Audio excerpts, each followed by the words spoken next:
ਖਾਲਿਸਤਾਨ ਅਸਲ 'ਚ ਹੈ ਕੀ? ਅੱਜ ਆਪਾਂ ਨੂੰ, ਮੈਂ ਆਪਣੇ ਆਪ ਨੂੰ ਵੀ ਪੰਜਾਬੀ ਗਿਣਦਾ ਜੀ, ਤੁਹਾਡੇ ਉਹਦੇ 'ਚ ਗਿਣਦਾ ਕਿ ਅੱਜ ਆਪਾਂ ਪੰਜਾਬੀਆਂ ਨੂੰ ਖਾਲਿਸਤਾਨ ਕਿਉਂ ਚਾਹੀਦਾ? ਹਿੰਦੂ ਦੇ ਕੋਲੇ ਇੰਡੀਆ ਹੈ ਜੀ, ਮੁਸਲਮਾਨ ਕੋਲੇ ਪਾਕਿਸਤਾਨ ਜੀ, ਹੈ, ਇਸੇ ਤਰ੍ਹਾਂ ਪੰਜਾਬੀ ਤੇ ਸਿੱਖ ਕੋਲੇ ਖਾਲਿਸਤਾਨ ਹੋਣਾ ਜੀ, ਚਾਹੀਦਾ। ਜੀ। ਉਹ ਖਾਲਿਸਤਾਨ ਅੱਡ ਦੇਸ਼ ਹੋਊਗਾ, ਬਿਲਕੁਲ ਉਹਦੇ ਨਾਲ ਸਿੱਖਾਂ ਦੇ, ਪੰਜਾਬੀਆਂ ਦੇ ਰਾਈਟਸ ਜਾਂ ਉਹਨਾਂ ਦੀਆਂ ਸਹੂਲਤਾਂ ਵਧਣਗੀਆਂ ਜੀ, ਜਾਂ ਉਹਨਾਂ ਦੀਆਂ ਮੁਸ਼ਕਲਾਂ ਵਧਣਗੀਆਂ ਜੇ ਅੱਡ ਹੋ ਜੂਗਾ। ਪੂਰੇ ਮੁਲਕ ਦੇ ਵਿੱਚ ਕਰੋੜਾਂ ਅਰਬਾਂ ਰੁਪਏ ਦੇ ਪੰਜਾਬੀ ਲੋਕ ਵਪਾਰ ਕਰਦੇ ਨੇ। ਪੂਰੇ ਮੁਲਕ ਦੇ ਵਿੱਚ ਹਰ ਜਗ੍ਹਾ ਆਪਣੇ ਧਰਮ ਦੇ ਗੁਰਦੁਆਰਾ ਸਾਹਿਬ ਨੇ ਜਾਂ ਧਰਮ ਖੇਤਰ ਨੇ, ਵੱਡੇ ਵੱਡੇ ਧਰਮ ਸਥਾਨ ਨੇ। ਤੇ ਜੇ ਖਾਲਿਸਤਾਨ ਅਲੱਗ ਹੋ ਗਿਆ, ਸਾਰੇ ਪੰਜਾਬੀ ਤੁਸੀਂ ਉੱਥੇ ਬੁਲਾਓਗੇ ਸਾਰੇ ਮੁਲਕਾਂ ਤੋਂ ਜਿਹੜੇ ਹੋਰ ਕਿਤੇ ਵਸੇ ਹੋਏ ਨੇ। ਹੁਣ ਸਾਡੇ ਗੁਰਦੁਆਰੇ ਸਾਰੇ ਪਾਕਿਸਤਾਨ ਦੇ ਵਿੱਚ ਹੈਗੇ ਆ। ਉਹੀ ਹੈ ਜੀ, ਸਿੱਖ ਪਹਿਲਾਂ ਹੀ ਉਹਨਾਂ ਗੁਰਦੁਆਰਿਆਂ ਨੂੰ ਯਾਦ ਕਰਦੇ ਨੇ। ਤੇ ਅੱਜ ਜੇ ਖਾਲਿਸਤਾਨ ਨਾਲ ਹੋਰ ਗੁਰਦੁਆਰੇ ਵੀ ਖਾਲਿਸਤਾਨ 'ਚ ਹੀ ਰਹਿ ਗਏ ਤੇ ਜਿਹੜੇ ਬਾਹਰਲੇ ਸਿੱਖ ਨੇ ਉਹ ਫਿਰ ਉਹਨਾਂ ਨੂੰ ਵੀ ਯਾਦ ਕਰਨਗੇ ਦਿਨ ਰਾਤ।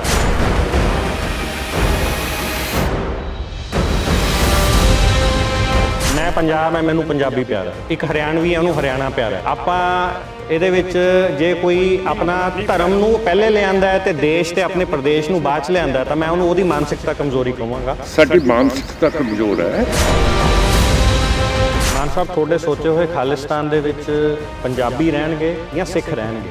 ਇਹ ਤਾਂ ਬੜਾ ਮੁਸ਼ਕਲ ਸਵਾਲ ਹੈ ਜੀ। ਪੰਜਾਬੀ ਕਿਉਂ ਨਹੀਂ ਰਹਿਣਗੇ? ਪੰਜਾਬੀ ਰਹਿਣਗੇ ਤਾਂ ਫਿਰ ਤੁਹਾਡੇ ਹਰ ਭਾਸ਼ਣ ਦੇ ਵਿੱਚ, ਬਹੁਤ ਸਾਰੀਆਂ ਸਟੇਟਮੈਂਟਸ ਦੇ ਵਿੱਚ ਕਈ ਵਾਰ ਇਹ ਆਉਂਦਾ ਜ਼ਿਕਰ ਵੀ ਕੁਝ ਹਿੰਦੂਆਂ ਨੇ ਸਾਰੀਆਂ ਚੀਜ਼ਾਂ ਉੱਪਰਲੀਆਂ ਖਰਾਬ ਕਰਤੀਆਂ, ਸਿੱਖਾਂ ਨੂੰ ਪਰੇਸ਼ਾਨ ਕਰ ਰਹੇ ਨੇ, ਹਿੰਦੂਤਵ ਨੇ ਸਿੱਖਾਂ ਨੂੰ ਸਫਰ ਕਰਾਇਆ।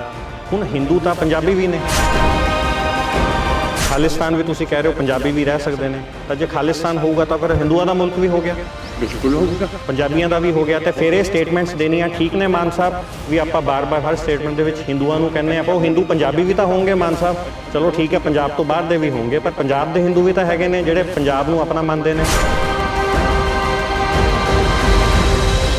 ਜਿਹੜੇ ਖਾਲਿਸਤਾਨ ਦੀ ਆਪਾਂ ਗੱਲ ਕਰਦੇ ਹਾਂ ਮਾਨ ਸਾਹਿਬ, ਇਹ ਉਹੀ ਖਾਲਿਸਤਾਨ ਹੈ ਜੋ ਗੁਰਪਤਵੰਤ ਸਿੰਘ ਪੰਨੂ ਕਹਿੰਦਾ ਹੈ, ਜਾਂ ਇਹ ਖਾਲਿਸਤਾਨ ਅਲੱਗ ਹੈ ਤੇ ਗੁਰਪਤਵੰਤ ਸਿੰਘ ਪੰਨੂ ਦਾ ਖਾਲਿਸਤਾਨ ਅਲੱਗ ਹੈ? ਕੀ ਆਈਡੀਓਲੋਜੀ ਸੇਮ ਹੈ ਜੀ ਜਾਂ ਫਰਕ ਹੈ ਦੋਨਾਂ ਦਾ ਆਪਸ? ਅਸੀਂ ਦਲ ਖਾਲਸਾ ਦੇ ਨਾਲ ਉਹਨਾਂ ਨੂੰ ਚਿੱਠੀ ਲਿਖੀ ਸੀਗੀ ਕਿ ਜੇ ਤੁਸੀਂ ਖਾਲਿਸਤਾਨ ਦੀ ਮੰਗ ਕਰਦੇ ਹੋ ਅਸੀਂ ਇਕੱਠੇ ਚੱਲੀਏ ਜੀ ਤੇ ਇਕੱਠੇ ਹੋ ਕੇ ਚੱਲੀਏ, ਪਰ ਉਹਨਾਂ ਨੇ ਸਾਫ਼ ਇਨਕਾਰ ਕਰਤਾ। ਤੁਹਾਡੀ ਆਈਡੀਓਲੋਜੀ ਦਾ ਖਾਲਿਸਤਾਨ ਕੀ ਹੈ? ਇਹ ਕਹਿੰਦੇ ਜੀ ਸਾਡੇ ਤੇ ਆਰਡਰ ਨਹੀਂ ਅੰਦਰ ਆਉਣ ਦਾ। ਮੈਂ ਕਿਹਾ ਨੇਪਾਲ ਇੱਕ ਨਿਊਟਰਲ ਮੁਲਕ ਹੈ, ਉੱਥੇ ਤੁਸੀਂ ਆ ਜਾਓ, ਮੈਂ ਤੁਹਾਨੂੰ ਚੋਰੀ ਇਹ ਇੰਡੀਆ 'ਚ ਲੈ ਆਉਂਗਾ। ਤੁਸੀਂ ਇਹ ਕਿਹਾ ਹਾਂ ਕਿ ਮੈਂ ਤੁਹਾਨੂੰ ਚੋਰੀ ਇੰਡੀਆ 'ਚ ਲੈ ਆਉਂਗਾ, ਜਦ ਕਿ ਉਹਦਾ ਇੰਡੀਆ 'ਚ ਆਉਣਾ ਬੈਨ ਹੈ। ਹਾਂ, ਦੇਸ਼ ਸਾਰੇ ਆਪਸ ਜੁੜੇ ਹੋਏ ਨੇ। ਆਪਾਂ ਦੁਬਾਰਾ ਜੋਗ੍ਰਾਫੀਕਲ ਉਹਦੀ ਗੱਲ ਕਰੀਏ ਵੀ ਪੰਜਾਬ ਛੋਟਾ ਜਿਹਾ, ਪੰਜਾਬ ਛੋਟਾ ਜਿਹਾ, ਪੰਜਾਬੀ ਹਰ ਜਗ੍ਹਾ ਹੈ, ਪੰਜਾਬੀਅਤ ਹਰ ਜਗ੍ਹਾ ਹੈ, ਤਾਂ ਤੁਸੀਂ ਕਿਵੇਂ ਕਹਿ ਸਕਦੇ ਹੋ ਕਿ ਛੋਟਾ ਜਿਹਾ ਮੁਲਕ ਦੇਤਾ ਤੇ ਛੋਟੇ ਜਿਹੀ ਜਗ੍ਹਾ 'ਚ ਹੀ ਸੀਮਿਤ ਰੱਖਤਾ?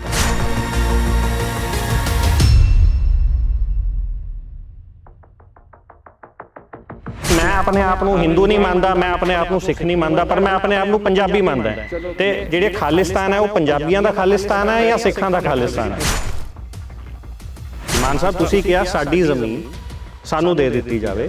ਹਰਿਆਣਾ ਇਹ ਕਹਿੰਦਾ ਹੈ ਕਿ ਪੰਜਾਬ ਦੇ ਜਿਹੜੇ ਹਿੱਸਿਆਂ 'ਚ ਹਿੰਦੀ ਬੋਲੀ ਜਾਂਦੀ ਹੈ ਉਹ ਸਾਡੀ ਜ਼ਮੀਨ ਹੈ, ਤਾਂ ਫਿਰ ਹੁਣ ਜੇ ਡੇਰਾਬੱਸੀ ਹੈ ਜਾਂ ਖਰੜ ਹੈ ਉਹ ਹਰਿਆਣੇ ਨੂੰ ਦੇ ਦਿੱਤਾ ਜਾਵੇ?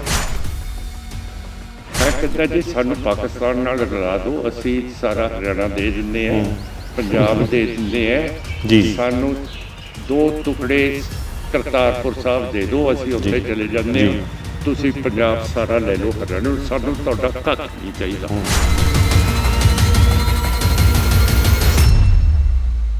ਜੋ ਹੋਇਆ 14 ਫਰਵਰੀ ਜਾਂ 15 ਫਰਵਰੀ ਨੂੰ ਦੀਪ ਸਿੱਧੂ ਸਾਹਿਬ ਨਾਲ, ਉਹਨੂੰ ਤੁਸੀਂ ਕੌਮੀ ਸ਼ਹੀਦ, ਕੌਮੀ ਸ਼ਹਾਦਤ ਕਹੋਗੇ ਜਾਂ ਇੱਕ ਮੰਦਭਾਗਾ ਐਕਸੀਡੈਂਟ ਕਹੋਗੇ ਜੋ ਜਿਸ ਨਾਲ ਉਹਨਾਂ ਦੀ ਮੌਤ ਹੋਈ?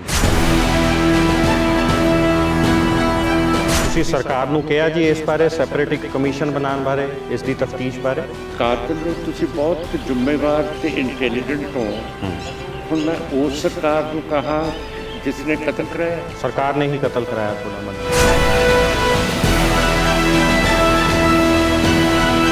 ਉਹ ਸਾਕੇ ਇਹੋ ਜਿਹੇ ਸੀਗੇ ਜੀ, ਉਹ ਮਾਹੌਲ ਇਹੋ ਜਿਹਾ ਸੀਗਾ, ਤੇ ਇਹ ਇੱਕ ਸੜਕ ਦਾ ਐਕਸੀਡੈਂਟ ਹੈ ਜੋ ਲੋਕ ਮੰਨਦੇ ਨੇ ਜਾਂ ਜੋ ਕਿਹਾ ਜਾਂਦਾ ਹੈ। ਇਹ ਸ਼ਹਾਦਤ ਦੇ ਨਾਲ ਜੋੜਿਆ ਜਾਂਦਾ ਹੈ। ਮੈਜੋਰਿਟੇਰੀਅਨ ਜਿਹੜੀ ਵੱਧ ਗਿਣਤੀ ਹੈ ਜੀ ਉਹ ਮੰਨਦੇ ਨੇ। ਅੱਛਾ ਸਿੱਖ ਨਹੀਂ ਮੰਨਦੇ। ਅੱਛਾ ਇਲੈਕਸ਼ਨਾਂ ਦੇ ਵਿੱਚ ਦੀਪ ਸਿੱਧੂ ਸਾਹਿਬ ਤੁਹਾਡੇ ਕੈਂਪੇਨ ਦੇ ਵਿੱਚ ਬਹੁਤ ਜ਼ਿਆਦਾ ਐਕਟਿਵ ਸੀਗੇ। ਉਹ ਕੀ ਸਿੱਖੀ ਮਾਡਲ ਕਰਕੇ ਐਕਟਿਵ ਸੀਗੇ ਜਾਂ ਸੈਲੀਬ੍ਰਿਟੀ ਇਮੇਜ ਕਰਕੇ ਐਕਟਿਵ ਸੀਗੇ? ਕਈ ਜਗ੍ਹਾ ਮੈਂ ਦੇਖਿਆ ਵੀ ਇੱਕ ਹੱਥ ਉਹਨਾਂ ਨੇ ਝਾੜੂ ਚੱਕਿਆ ਹੋਇਆ ਸੀ ਤੇ ਇੱਕ ਹੱਥ ਤਲਵਾਰ ਚੱਕੀ ਹੋਈ ਸੀ। ਲੋਕਾਂ ਨੂੰ ਖਾਲਿਸਤਾਨ ਜਾਂ ਸਿੱਖੀਜ਼ਮ ਦੇ ਨਾਂ ਤੇ ਵੋਟਾਂ ਦੀ ਅਪੀਲ ਕੀਤੀ ਜਾਂਦੀ ਸੀਗੀ। ਝਾੜੂ ਤੇ ਤਲਵਾਰ ਇੱਕੋ ਹੱਥ 'ਚ ਚੱਕਣਾ ਦੀਪ ਸਿੱਧੂ ਦੇ ਠੀਕ ਮੰਨਦੇ ਸੀ ਤੁਸੀਂ? ਮਹਾਨ ਸ਼ਖਸੀਅਤ ਸੀਗੇ ਸੰਤ ਭਿੰਡਰਾਂ ਵਾਲੇ, ਹੁਣ ਉਹਨਾਂ ਨੂੰ ਦੀਪ ਸਿੱਧੂ ਦੇ ਨਾਂ ਨਾਲ ਜੋੜਿਆ ਜਾਂਦਾ ਹੈ, ਦੀਪ ਸਿੱਧੂ ਨੂੰ ਉਹਨਾਂ ਦੇ ਬਰਾਬਰ ਰੱਖਿਆ ਜਾਂਦਾ ਹੈ। ਇਹ ਗੱਲ ਤੁਹਾਨੂੰ ਸਹੀ ਲੱਗਦੀ ਹੈ ਵੀ ਆਪਾਂ ਇੱਕ ਸੰਤ ਦੇ ਨਾਲ ਦੀਪ ਸਿੱਧੂ ਦੀ ਇਮੇਜ ਪੋਰਟਰੇ ਕਰ ਰਹੇ ਹਾਂ, ਬਰਾਬਰ ਰੱਖ ਰਹੇ ਹਾਂ? ਇਸ ਟਾਈਮ ਜੋ ਪੰਜਾਬ ਦਾ ਮਾਹੌਲ ਹੈ, ਅਕਾਲੀ ਦਲ ਬਾਦਲ ਦਾ ਲੋਕ ਬਦਲ ਲੱਭ ਰਹੇ ਨੇ, ਇੱਕ ਹੋਰ ਆਲਟਰਨੇਟ ਲੱਭ ਰਹੇ ਨੇ ਜਿਹੜੇ ਪੰਥਕ ਵੋਟਰ ਨੇ ਪੰਜਾਬ ਦੇ। ਪਰ ਜਦੋਂ ਤੁਸੀਂ ਖਾਲਿਸਤਾਨ ਏਜੰਡੇ ਨੂੰ ਮੇਨ ਰੱਖਦੇ ਹੋ ਆਪਣੇ ਇਲੈਕਸ਼ਨਾਂ ਦੇ ਵਿੱਚ ਜਾਂ ਹਰ ਚੀਜ਼ ਦੇ ਵਿੱਚ, ਤਾਂ ਜਿਹੜਾ ਪੰਜਾਬ ਦਾ ਹਿੰਦੂ ਵੋਟਰ ਹੈ ਜਾਂ ਨੌਨ ਪੰਥਕ ਵੋਟਰ ਹੈ ਉਹ ਤੁਹਾਡੇ ਵੱਲ ਨਹੀਂ ਆਉਂਦਾ ਤੇ ਇਨਡਾਇਰੈਕਟਲੀ ਦੂਜੇ ਪਾਸੇ ਉਹ ਵੋਟਰ ਫੇਰ ਦੁਬਾਰਾ ਕਾਂਗਰਸ ਜਾਂ ਹੋਰ ਪਾਰਟੀਆਂ ਵੱਲ ਚਲਾ ਜਾਂਦਾ। ਤੁਹਾਨੂੰ ਨਹੀਂ ਲੱਗਦਾ ਇਹ ਅੰਨੀ ਪੰਥਕ ਅੰਨੀ ਗੂੜੀ ਸੋਚ ਹੈ ਜਿਹੜੀ ਤੁਹਾਡੀ ਪੰਥਕ ਸੋਚ ਹੈ, ਉਹਦਾ ਤੁਹਾਡੀ ਪਾਰਟੀ ਵਾਸਤੇ ਜਾਂ ਸ਼੍ਰੋਮਣੀ ਅਕਾਲੀ ਦਲ ਮਾਨ ਵਾਸਤੇ ਇਹ ਚੀਜ਼ ਨਹੀਂ ਠੀਕ ਹੈਗੀ? ਹਿੰਦੂ ਸਿੱਖ ਮੁਸਲਮਾਨ ਨੂੰ ਵੋਟ ਨਹੀਂ ਪਾਊਗਾ, ਪਰ ਕਿਉਂ ਕਰਕੇ ਸਿੱਖ ਦੀ ਕੌਮੀਅਤ ਮਰੀ ਹੋਈ ਹੈ ਉਹ ਹਿੰਦੂ ਨੂੰ ਵੋਟ ਪਾ ਦਿੰਦਾ। ਤੁਹਾਡੇ ਮੁੱਦੇ ਵਿਧਾਨ ਸਭਾ 'ਚ ਜਾਣ ਵਾਸਤੇ, ਜਿੱਤਣ ਵਾਸਤੇ, ਮੈਜੋਰਿਟੀ 'ਚ ਆਉਣ ਵਾਸਤੇ ਤੁਹਾਨੂੰ ਉਹਨਾਂ ਵੋਟਾਂ ਦੀ ਲੋੜ ਨਹੀਂ ਹੈਗੀ ਜਿਹੜੀਆਂ ਵੋਟਾਂ ਅੱਜ ਆਪਣੀਆਂ ਇਸੇ ਪੰਥਕ ਏਜੰਡੇ ਕਰਕੇ ਖਰਾਬ ਹੋ ਰਹੀਆਂ ਨੇ, ਜਾਂ ਐਂ ਕਹਿ ਲਓ ਖਰਾਬ ਨਹੀਂ ਹੋ ਰਹੀਆਂ, ਉਹ ਦੂਜੇ ਪਾਸੇ ਜਾ ਰਹੀਆਂ ਨੇ, ਦੂਜੀ ਪਾਰਟੀਆਂ ਨੂੰ ਇਨਡਾਇਰੈਕਟਲੀ ਫਾਇਦਾ ਮਿਲ ਰਿਹਾ ਹੈ ਇਹ ਸੋਚ ਦਾ। ਤੁਸੀਂ ਸਿੱਖਾਂ ਨੂੰ ਗੁਲਾਮ ਮੰਨਦੇ ਹੋ ਹਲੇ ਪੰਜਾਬ 'ਚ? ਗੁਲਾਮ ਹੈ, ਹੋਰ ਕੀ ਹੈ? ਜਦ ਦਾ ਹਿੰਦੂਤਵਾ ਦਾ ਰਾਜ ਆਇਆ 1962 ਦੇ ਵਿੱਚ 40,000 ਸਕੁਆਇਰ ਕਿਲੋਮੀਟਰ ਹਿੰਦੂਤਵਾ ਨੇ ਚੀਨ ਨੂੰ ਦੇ ਦਿੱਤੇ। 2020 ਦੇ ਵਿੱਚ 900 ਸਕੁਆਇਰ ਕਿਲੋਮੀਟਰ ਹੋਰ ਚੀਨ ਨੂੰ ਦੇ ਦਿੱਤੇ। ਜਿਹੜੀ ਕੌਮ ਨੂੰ ਅਣਖੀ ਨਹੀਂ ਹੈ ਤੇ ਐਵੇਂ ਵੋਟਾਂ ਦੇ ਸਹਾਰੇ ਦੇ ਉੱਤੇ ਹਿੰਦੂਤਵਾ ਕਰੀ ਜਾਣਾ, ਮੇਰਾ ਮਤਲਬ ਕੋਈ ਅਣਖਤਾ ਹੋਣੀ ਚਾਹੀਦੀ ਹੈ ਮੁਲਕ ਦੇ ਵਿੱਚ। ਵਿਸ਼ਾਲ ਦਿਲ ਕੱਢ ਕੇ ਜਿਹੜਾ ਚੰਡੀਗੜ੍ਹ ਪੰਜਾਬ ਦੇ ਲਈ ਬਣਿਆ ਉਹ ਕਿਉਂ ਨਹੀਂ ਦਿੱਤਾ? ਤੁਹਾਨੂੰ ਲੱਗਦਾ ਵੀ ਚੰਡੀਗੜ੍ਹ ਹਿੰਦੂ ਨਹੀਂ ਦਿੰਦੇ ਜਾਂ ਸਿਆਸੀ ਰੋਟੀਆਂ ਸੇਕੀਆਂ ਜਾ ਰਹੀਆਂ ਚੰਡੀਗੜ੍ਹ ਦੇ ਤਵੇ ਤੇ? ਹਿੰਦੂ ਚੰਡੀਗੜ੍ਹ ਨਹੀਂ ਦੇ ਰਹੇ, ਹਿੰਦੂਤਵ ਸਰਕਾਰ ਚੰਡੀਗੜ੍ਹ ਨਹੀਂ ਦੇ ਰਹੀ, ਤੇ ਹਿੰਦੂ ਨਹੀਂ ਦੇ ਰਹੇ ਜਾਂ ਹਕੂਮਤ ਨਹੀਂ ਦੇ ਰਹੀ, ਦੋਨਾਂ ਦਾ ਫਰਕ ਹੈ। ਹਿੰਦੂਆਂ ਦਾ ਤੇ ਹਕੂਮਤਾਂ ਦਾ ਫਰਕ ਹੈ। ਸਿੱਖ ਪ੍ਰਧਾਨ ਮੰਤਰੀ ਵੀ ਰਿਹਾ ਹੈ, ਮੁਸਲਿਮ ਪ੍ਰਧਾਨ ਮੰਤਰੀ ਜਾਂ ਪ੍ਰੈਜ਼ੀਡੈਂਟ ਵੀ ਰਿਹਾ ਹੈ, ਇਹਦੇ 'ਚ ਕੋਈ ਇੱਕ ਧਰਮ ਦਾ ਟੈਗ ਆਪਾਂ ਆਪਣੇ ਦੇਸ਼ ਨੂੰ ਦੇ ਦਈਏ, ਮੈਂ ਇਹਨੂੰ ਜਾਇਜ਼ ਨਹੀਂ ਸਮਝਦਾ। ਅਨੰਦਪੁਰ ਸਾਹਿਬ ਦੇ ਵਿੱਚ ਜੋ ਮਤਾ ਪਾਸ ਹੋਇਆ ਸੀਗਾ, ਅੱਜ ਦੇ ਜੋ ਪੰਜਾਬ ਦੇ ਹਾਲਾਤ ਨੇ ਉਹਨਾਂ ਦੇ ਵਿੱਚ ਉਹ ਅਨੰਦਪੁਰ ਸਾਹਿਬ ਦੇ ਮਤੇ ਦਾ ਕੀ ਪ੍ਰਭਾਵ ਹੈਗਾ? ਢੱਲੀ ਸਾਹਿਬ ਨੂੰ ਮੈਮੋਰੈਂਡਮ ਦਿੱਤਾ ਸੀ ਜੀ ਕਿ ਅਸੀਂ ਆਜ਼ਾਦੀ ਚਾਹੁੰਦੇ ਹਾਂ ਜੀ, ਪਰ ਉਸ ਤੋਂ ਬਾਅਦ ਛੇਤੀ ਹੀ ਬਾਦਲ ਸਾਹਿਬ ਵੀ ਮੁੱਕਰ ਗਏ, ਤਲਵੰਡੀ ਸਾਹਿਬ ਵੀ ਮੁੱਕਰ ਗਏ, ਚੌੜਾ ਸਾਹਿਬ ਵੀ ਮੁੱਕਰ ਗਏ। ਇਹ ਰਾਜਨੀਤੀ ਦੇ ਦਬਾਅ ਦੇ ਕਾਰਨ ਮੁੱਕਰ ਗਏ ਸਰ, ਜਾਂ ਇਹਨਾਂ ਦੇ ਕੋਈ ਵਿਚਾਰ ਜਾਂ ਆਈਡੀਓਲੋਜੀ ਡਿਫਰੈਂਟ ਹੋ ਗਈ ਖਾਲਿਸਤਾਨ? ਇਹਨਾਂ ਦੇ ਵਿੱਚ ਦੋ ਚੀਜ਼ਾਂ, ਇੱਕ ਤਾਂ ਲਾਲਚ ਹੈਗਾ, ਇੱਕ ਹੈਗਾ ਡਰ। ਲਾਲਚ ਰਾਜਨੀਤੀ ਦਾ। ਜੋ ਮਾਨ ਸਾਹਿਬ ਤੁਸੀਂ ਗੱਲ ਕਹੀ ਕਿ ਹਿਊਮਨ ਰਾਈਟਸ ਦਾ ਨਹੀਂ ਪਤਾ, ਕਾਨੂੰਨ ਦਾ ਨਹੀਂ ਪਤਾ, ਸਲੀਕਾ ਨਹੀਂ ਪਤਾ, ਤਾਂ ਤੁਹਾਨੂੰ ਨਹੀਂ ਲੱਗਦਾ ਕਿ ਫਿਲਹਾਲ ਇਹਨਾਂ ਚੀਜ਼ਾਂ ਦਾ ਪ੍ਰਚਾਰ ਜਾਂ ਸਿੱਖੀ ਦਾ ਪ੍ਰਚਾਰ ਜਾਂ ਇਹ ਚੀਜ਼ਾਂ ਲਈ ਲੋਕਾਂ ਨੂੰ ਸਮਝਾਉਣਾ ਚਾਹੀਦਾ, ਨਾ ਕਿ ਖਾਲਿਸਤਾਨ ਨੂੰ ਪਹਿਲੇ ਆਪਾਂ ਪ੍ਰੋਜੈਕਟ ਕਰਦੇ ਹਾਂ ਹਰ ਚੀਜ਼ ਦੇ ਵਿੱਚ, ਉਸ ਤੋਂ ਜ਼ਿਆਦਾ ਜ਼ਰੂਰੀ ਕਿ ਇਹਨਾਂ ਚੀਜ਼ਾਂ ਦਾ ਪ੍ਰਚਾਰ ਤੇ ਇਹਨਾਂ ਚੀਜ਼ਾਂ ਦੀ ਸਿਖਲਾਈ ਨਹੀਂ ਹੈਗੀ ਜੀ ਲੋਕਾਂ ਦੀ, ਜੋ ਅੱਜ ਦਾ ਪੰਜਾਬ ਦਾ ਹਾਲ ਹੈ?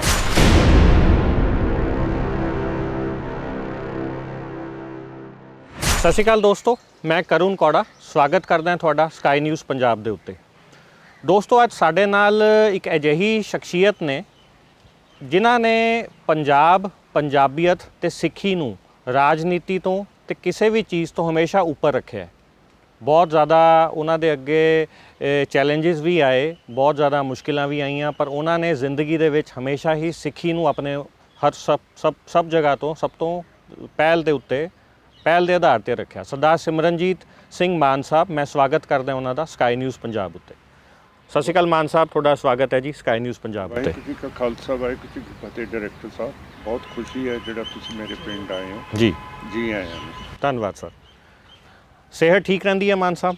ਹਾਂ, ਸਿਹਤ ਮੇਰੀ ਠੀਕ ਹੈ, ਥੈਂਕ ਯੂ। ਠੀਕ ਹੈ ਜੀ। ਮੇਰਾ ਪਹਿਲਾ ਸਵਾਲ ਮਾਨ ਸਾਹਿਬ ਇਹ ਹੈਗਾ ਵੀ ਅਨੰਦਪੁਰ ਸਾਹਿਬ ਦੇ ਵਿੱਚ ਜੋ ਮਤਾ ਪਾਸ ਹੋਇਆ ਸੀਗਾ, ਅੱਜ ਦੇ ਜੋ ਪੰਜਾਬ ਦੇ ਹਾਲਾਤ ਨੇ ਉਹਨਾਂ ਦੇ ਵਿੱਚ ਉਹ ਅਨੰਦਪੁਰ ਸਾਹਿਬ ਦੇ ਮਤੇ ਦਾ ਕੀ ਪ੍ਰਭਾਵ ਹੈਗਾ ਜਾਂ ਕੀ ਉਹਦਾ ਅੱਗੇ ਇਹਦੇ ਉੱਤੇ ਆਪਾਂ ਅਸਰ ਦੇਖ ਸਕਦੇ ਹਾਂ? ਅਨੰਦਪੁਰ ਸਾਹਿਬ ਦੇ ਮਤਾ ਜਿਹੜਾ ਟਾਈਮ ਸਿਰ ਹਿੰਦੁਤਵਾ ਯੂਨੀਅਨ ਸਰਕਾਰ ਨੇ ਨਹੀਂ ਦਿੱਤਾ ਜੀ, ਉਹਦੇ ਵਿੱਚ ਬਹੁਤ ਤਬਦੀਲੀਆਂ ਆਈਆਂ। ਔਰ ਜੋ ਕੁਝ ਕਸ਼ਮੀਰ ਦੇ ਨਾਲ ਉਹਨਾਂ ਦੀ ਖੁਦ ਮੁਖਤਿਆਰੀ ਮਾਰੀ ਗਈ ਹੈ, 5 ਅਗਸਤ 2019 ਦੇ ਵਿੱਚ ਸੈਂਟਰ ਨੇ ਉਹਨਾਂ ਦੀ ਆਰਟੀਕਲ 370 ਰੱਦ ਕਰ ਦਿੱਤੀ ਹੈ, ਜਿਹੜੀ ਖੁਦ ਮੁਖਤਿਆਰੀ ਦਿੰਦੀ ਸੀ ਜੀ। ਫਿਰ ਜੇ ਉਹਨਾਂ ਦੀ ਖੁਦ ਮੁਖਤਿਆਰੀ ਖਤਮ ਕਰ ਦਿੱਤੀ ਗਈ ਹੈ ਤੇ ਅਨੰਦਪੁਰ ਸਾਹਿਬ ਦਾ ਮਤਾ ਇਹ ਖੁਦ ਮੁਖਤਿਆਰੀ ਮੰਗਦਾ ਸੀਗਾ। ਉਸ ਤੋਂ ਬਾਅਦ ਅੰਮ੍ਰਿਤਸਰ ਦਾ ਐਲਾਨਨਾਮਾ ਅਕਾਲ ਤਖਤ ਸਾਹਿਬ ਦੇ ਉੱਤੇ ਐਲਾਨ ਕੀਤਾ ਗਿਆ। ਉਸ ਵੇਲੇ ਸਿੰਘ ਸਾਹਿਬ ਭਾਈ ਮਨਜੀਤ ਸਿੰਘ ਅਕਾਲ ਤਖਤ ਸਾਹਿਬ ਦੇ ਜਥੇਦਾਰ ਸੀਗੇ ਜੀ। ਉਹਨਾਂ ਨੇ ਸਾਨੂੰ ਸਾਰਿਆਂ ਨੂੰ ਖੜਾ ਕਰਕੇ ਅਕਾਲ ਤਖਤ ਸਾਹਿਬ ਦੇ ਅੱਗੇ ਸਾਨੂੰ ਸਹੁੰ ਚੁਕਾਈ ਕਿ ਹੁਣ ਅਸੀਂ ਜਿਹੜਾ ਅੰਮ੍ਰਿਤਸਰ ਦਾ ਐਲਾਨਨਾਮਾ ਹੈ, ਜਿਹੜਾ ਕਨਫੈਡਰੇਸ਼ਨ ਦੀ ਗੱਲ ਕਰਦਾ ਹੈਗਾ, ਉਹ ਅਸੀਂ ਉਹਦੇ ਲਈ ਜੂਝਾਂਗੇ। ਜੀ ਜੀ। ਪਰ ਸੈਂਟਰ ਦਾ ਜ਼ੋਰ ਇੰਨਾ ਹੈਗਾ ਸਾਡੇ ਸਿੱਖਾਂ ਦੇ ਉੱਤੇ ਕਿ ਜਿੰਨੇ ਵੀ ਬਾਕੀ ਦੇ ਮੈਂਬਰ ਸੀਗੇ ਉਹ ਬਹਿ ਗਏ। ਮਹਾਰਾਜਾ ਪਟਿਆਲਾ ਸਾਹਿਬ, ਬਰਨਾਲਾ ਸਾਹਿਬ, ਤਲਵੰਡੀ ਸਾਹਿਬ, ਤੋੜਾ ਸਾਹਿਬ, ਕਰਨਲ ਬਾਲਾ ਸਾਹਿਬ ਤੇ ਫੈਡਰੇਸ਼ਨ ਦੇ ਮਨਜੀਤ ਸਿੰਘ, ਇਹਨਾਂ ਨੇ ਜਾ ਕੇ ਕੋਈ ਕਾਂਗਰਸ ਚਲਿਆ ਗਿਆ, ਕੋਈ ਬਾਦਲ ਦਲ ਪਾਰਟੀ ਦੇ ਵਿੱਚ ਚਲਿਆ ਗਿਆ। ਤਾਂ ਮੇਰਾ ਕਹਿਣ ਦਾ ਮਤਲਬ ਹੈ ਕਿ ਜਿਹੜੀ ਸਿੱਖ ਕੌਮ ਹੈ ਉਹ ਭੈ ਦੇ ਅੰਦਰ ਹੈ। ਅੱਛਾ। ਉਹਨਾਂ ਨੂੰ ਇਹ ਨਹੀਂ ਪਤਾ ਕਿ ਸਾਡੇ ਸੰਵਿਧਾਨਕ ਹੱਕ ਤੇ ਇੰਟਰਨੈਸ਼ਨਲ ਹਿਊਮਨ ਰਾਈਟਸ ਕੀ ਨੇ। ਉਹ ਥੋੜਾ ਜਿਹਾ ਥਾਣੇਦਾਰ ਦਾ ਦਬਕਾ ਜਿਹੜਾ ਆਉਂਦਾ ਹੈ ਉਹਦੇ ਤੋਂ ਹੀ ਡਰ ਜਾਂਦੇ ਹੈ, ਜਿਹੜਾ ਕਿ ਸਿੱਖੀ ਅਸੂਲਾਂ ਦੇ ਖਿਲਾਫ ਹੈ। ਜੀ ਜੀ। ਸਾਡੀ ਰੇਸ ਅੱਜ ਡੈਕਡੈਂਟ ਹੋ ਗਈ ਹੈ, ਇਹ ਡਰੀ ਹੋਈ ਹੈ, ਜਿਹੜਾ ਡਰ ਨਹੀਂ ਹੋਣਾ ਚਾਹੀਦਾ ਸੀਗਾ। ਉਸ ਤੋਂ ਪਹਿਲਾਂ ਬੁੱਟਰਸ ਕਲੀ ਸੈਕਟਰੀ ਜਨਰਲ UN ਦੇ ਦਿੱਲੀ ਆਏ। ਜੀ ਜੀ।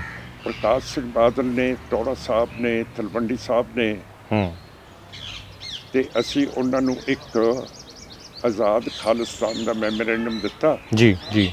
ਉਹਦੇ ਵਿੱਚ ਬੜੀ ਤਰੀਕੇ ਦੇ ਨਾਲ ਅਸੀਂ ਦੱਸਿਆ ਕਿ ਸਾਡਾ ਜਿਹੜਾ ਪੰਜਾਬ ਹੈ, ਜੀ, ਜਿਹੜੀ ਸਾਡੀ ਪੰਜਾਬੀ, ਹਿੰਦੂ, ਸਿੱਖ, ਮੁਸਲਮਾਨ ਸਿਵਲਾਈਜੇਸ਼ਨ ਹੈ, ਇਹ 3 ਪਰਮਾਣੂ ਹਥਿਆਰ ਜਿਨ੍ਹਾਂ ਦੇ ਕੋਲੇ ਹੈਗੇ ਆ ਮੁਲਕਾਂ ਕੋਲੇ, ਇਸਲਾਮਿਕ ਪਾਕਿਸਤਾਨ, ਹਿੰਦੂ ਇੰਡੀਆ ਤੇ ਕਮਿਊਨਿਸਟ ਚੀਨ ਦੇ ਵਿਚਾਲੇ ਘੇਰੀ ਹੋਈ ਹੈ। ਜੀ ਜੀ।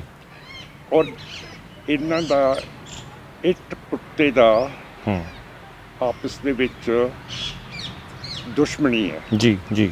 ਜੇ ਇਹ ਕਿਤੇ ਇੱਕ ਦੂਜੇ ਤੇ ਹਮਲਾ ਹੋ ਗਿਆ, ਜੀ, ਜਿਹੜੇ ਅਸੀਂ ਸਿੱਖ ਗੁਰੂ ਨਾਨਕ ਸਾਹਿਬ ਕਹਿੰਦੇ ਆ ਕਿ ਅਸੀਂ ਨਾ ਹਿੰਦੂ ਹੈ ਨਾ ਅਸੀਂ ਮੁਸਲਮਾਨ ਹੈ, ਜੀ, ਅਸੀਂ ਖਾਂ ਵਿੱਚ ਮਾਰੇ ਜਾਵਾਂਗੇ। ਕਿਉਂ ਕਰਕੇ ਇਹਨਾਂ ਦੇ ਵਿੱਚ ਅਸੀਂ ਆ ਕੇ ਸਾਡੀ ਧਰਤੀ ਦੇ ਉੱਤੇ ਜੰਗ ਹੋਊਗਾ। ਸੋ ਅਸੀਂ ਬੁੱਟਰਸ ਕਲੀ ਸਾਹਿਬ ਨੂੰ ਮੈਮੋਰੈਂਡਮ ਦਿੱਤਾ ਸੀ ਜੀ ਕਿ ਅਸੀਂ ਆਜ਼ਾਦੀ ਚਾਹੁੰਦੇ ਹਾਂ। ਜੀ। ਪਰ ਉਸ ਤੋਂ ਬਾਅਦ ਛੇਤੀ ਹੀ ਬਾਦਲ ਸਾਹਿਬ ਵੀ ਮੁੱਕਰ ਗਏ, ਤਲਵੰਡੀ ਸਾਹਿਬ ਵੀ ਮੁੱਕਰ ਗਏ, ਟੋੜਾ ਸਾਹਿਬ ਵੀ ਮੁੱਕਰ ਗਏ। ਇਹ ਸਾਡੀ ਲੀਡਰਸ਼ਿਪ ਦੀ ਖੂਬੀਅਤ ਰਹੀ ਹੈ 1947 ਤੋਂ ਵੀ ਪਹਿਲਾਂ। ਇਹ ਰਾਜਨੀਤੀ ਦੇ ਦਬਾਅ ਦੇ ਕਾਰਨ ਮੁੱਕਰ ਗਏ ਸਰ, ਜਾਂ ਇਹਨਾਂ ਦੇ ਕੋਈ ਵਿਚਾਰ ਜਾਂ ਆਈਡੀਓਲੋਜੀ ਡਿਫਰੈਂਟ ਹੋ ਗਈ ਖਾਲਿਸਤਾਨ ਤੋਂ? ਇਹਨਾਂ ਦੇ ਵਿੱਚ 2 ਚੀਜ਼ਾਂ ਹੈ, ਇੱਕ ਤਾਂ ਲਾਲਚ ਹੈਗਾ, ਇੱਕ ਹੈਗਾ ਡਰ। ਲਾਲਚ ਰਾਜਨੀਤੀ ਦਾ? ਕੁਛ ਵੀ ਉੱਚੇ ਕਹੋ, ਪੱਧਰ ਤੇ ਆਉਂਦਾ। ਕੋਠੀਆਂ ਬਣਦੀਆਂ ਜੀ, ਇਹ ਪੈਸਾ ਆਉਂਦਾ ਹੈ, ਧਨ ਆਉਂਦਾ ਹੈ, ਜਵਾਰੀਆਂ ਦੇ ਹੱਟੀਆਂ ਖੁੱਲ੍ਹ ਜਾਂਦੀਆਂ ਇਹਨਾਂ ਦੇ ਲਈ, ਦਿੱਲੀ ਦੇ ਵਿੱਚ ਕੋਠੀਆਂ ਬਣ ਜਾਂਦੀਆਂ, ਸਾਰਾ ਕੁਛ ਜਿਹੜਾ ਲਾਲਚ ਹੁੰਦਾ ਹੈ ਤੇ ਜਿਹੜਾ ਡਰ ਹੁੰਦਾ ਹੈ, ਇਹ ਦੋਨੋਂ ਹਿੰਦੁੱਤਵਾ ਸਾਡੇ ਲੀਡਰਸ ਦੇ ਉੱਤੇ ਲਾਉਂਦੀ ਹੈ ਤੇ ਇਹ ਫਿਰ ਡਰ ਕੇ ਪਿੱਛੇ ਹਟ ਜਾਂਦੇ ਹੈ। ਇਹ ਸਾਡੀ ਕੌਮ ਦੀ ਬਹੁਤ ਭਾਰੀ ਮੁਸੀਬਤ ਹੈ ਕਿ ਅਸੀਂ ਜ਼ਬਰ ਦੇ ਖਿਲਾਫ ਖੜ ਨਹੀਂ ਸਕਦੇ। ਜਦੋਂ ਮੈਂ ਜੇਲ੍ਹ ਦੇ ਵਿੱਚੋਂ ਆਇਆ ਸੀ ਜੀ ਜੀ, ਮੈਨੂੰ ਕਿਉਂ ਕਰਕੇ ਕਾਨੂੰਨ ਦਾ ਪਤਾ ਸੀ, ਮੈਂ ਸਾਰਿਆਂ ਨੂੰ ਕਿਹਾ ਸੀਗਾ ਕਿ ਉਦੋਂ 3 ਰੁਪਏ ਦਾ ਐਫੀਡੇਵਿਟ ਹੁੰਦਾ ਸੀਗਾ ਕਿ ਤੁਸੀਂ ਮੈਨੂੰ ਐਫੀਡੇਵਿਟ ਦਿਓ, ਜਿਹੜੇ ਪੁਲਿਸ ਅਫਸਰ ਫੌਜ ਅਫਸਰ ਨੇ ਤੁਹਾਡੇ ਬੰਦੇ ਮਾਰੇ ਹੈ ਉਹਦੇ 'ਤੇ ਅਸੀਂ ਮੁਕੱਦਮੇ ਕਰੀਏ। ਜੀ ਜੀ, ਉਹ ਐਫੀਡੇਵਿਟਸ ਨੂੰ ਮੈਂ ਸੁਪਰੀਮ ਕੋਰਟ ਭੇਜ ਦਿੰਦਾ ਸੀਗਾ। ਉਸ ਤੋਂ ਬਾਅਦ ਬਹੁਤ ਪੁਲਿਸ ਅਫਸਰ ਅੱਜ ਵੀ ਜੇਲ੍ਹਾਂ ਦੇ ਵਿੱਚ ਫਸੇ ਹੋਏ ਹੈ, ਠੀਕ ਹੈ, ਤੇ ਹਿਊਮਨ ਰਾਈਟਸ ਦਾ ਸਾਡੀ ਕੌਮ ਨੂੰ ਪਤਾ ਨਹੀਂ ਹੈ ਤੇ ਜਿਹੜੇ ਇਹਦੇ ਸੇਫ ਗਾਰਡਸ ਹੈ ਉਹਦਾ ਨਹੀਂ ਪਤਾ ਹੈ ਤੇ ਇਹ ਆਪਣਾ ਦਿਮਾਗ ਲਾਉਣ ਨੂੰ ਤਿਆਰ ਨਹੀਂ ਹੈ। ਇਹਨਾਂ ਨੂੰ ਮੈਂ ਸਮਝਾਉਂਦਾ ਕਿ ਦਲੀਲ ਦੇ ਨਾਲ ਗੱਲ ਕਰੀਦੀ ਹੈ, ਦਲੀਲ ਦੇ ਨਾਲ ਸਾਰਾ ਕੁਝ ਹੁੰਦਾ ਹੈ।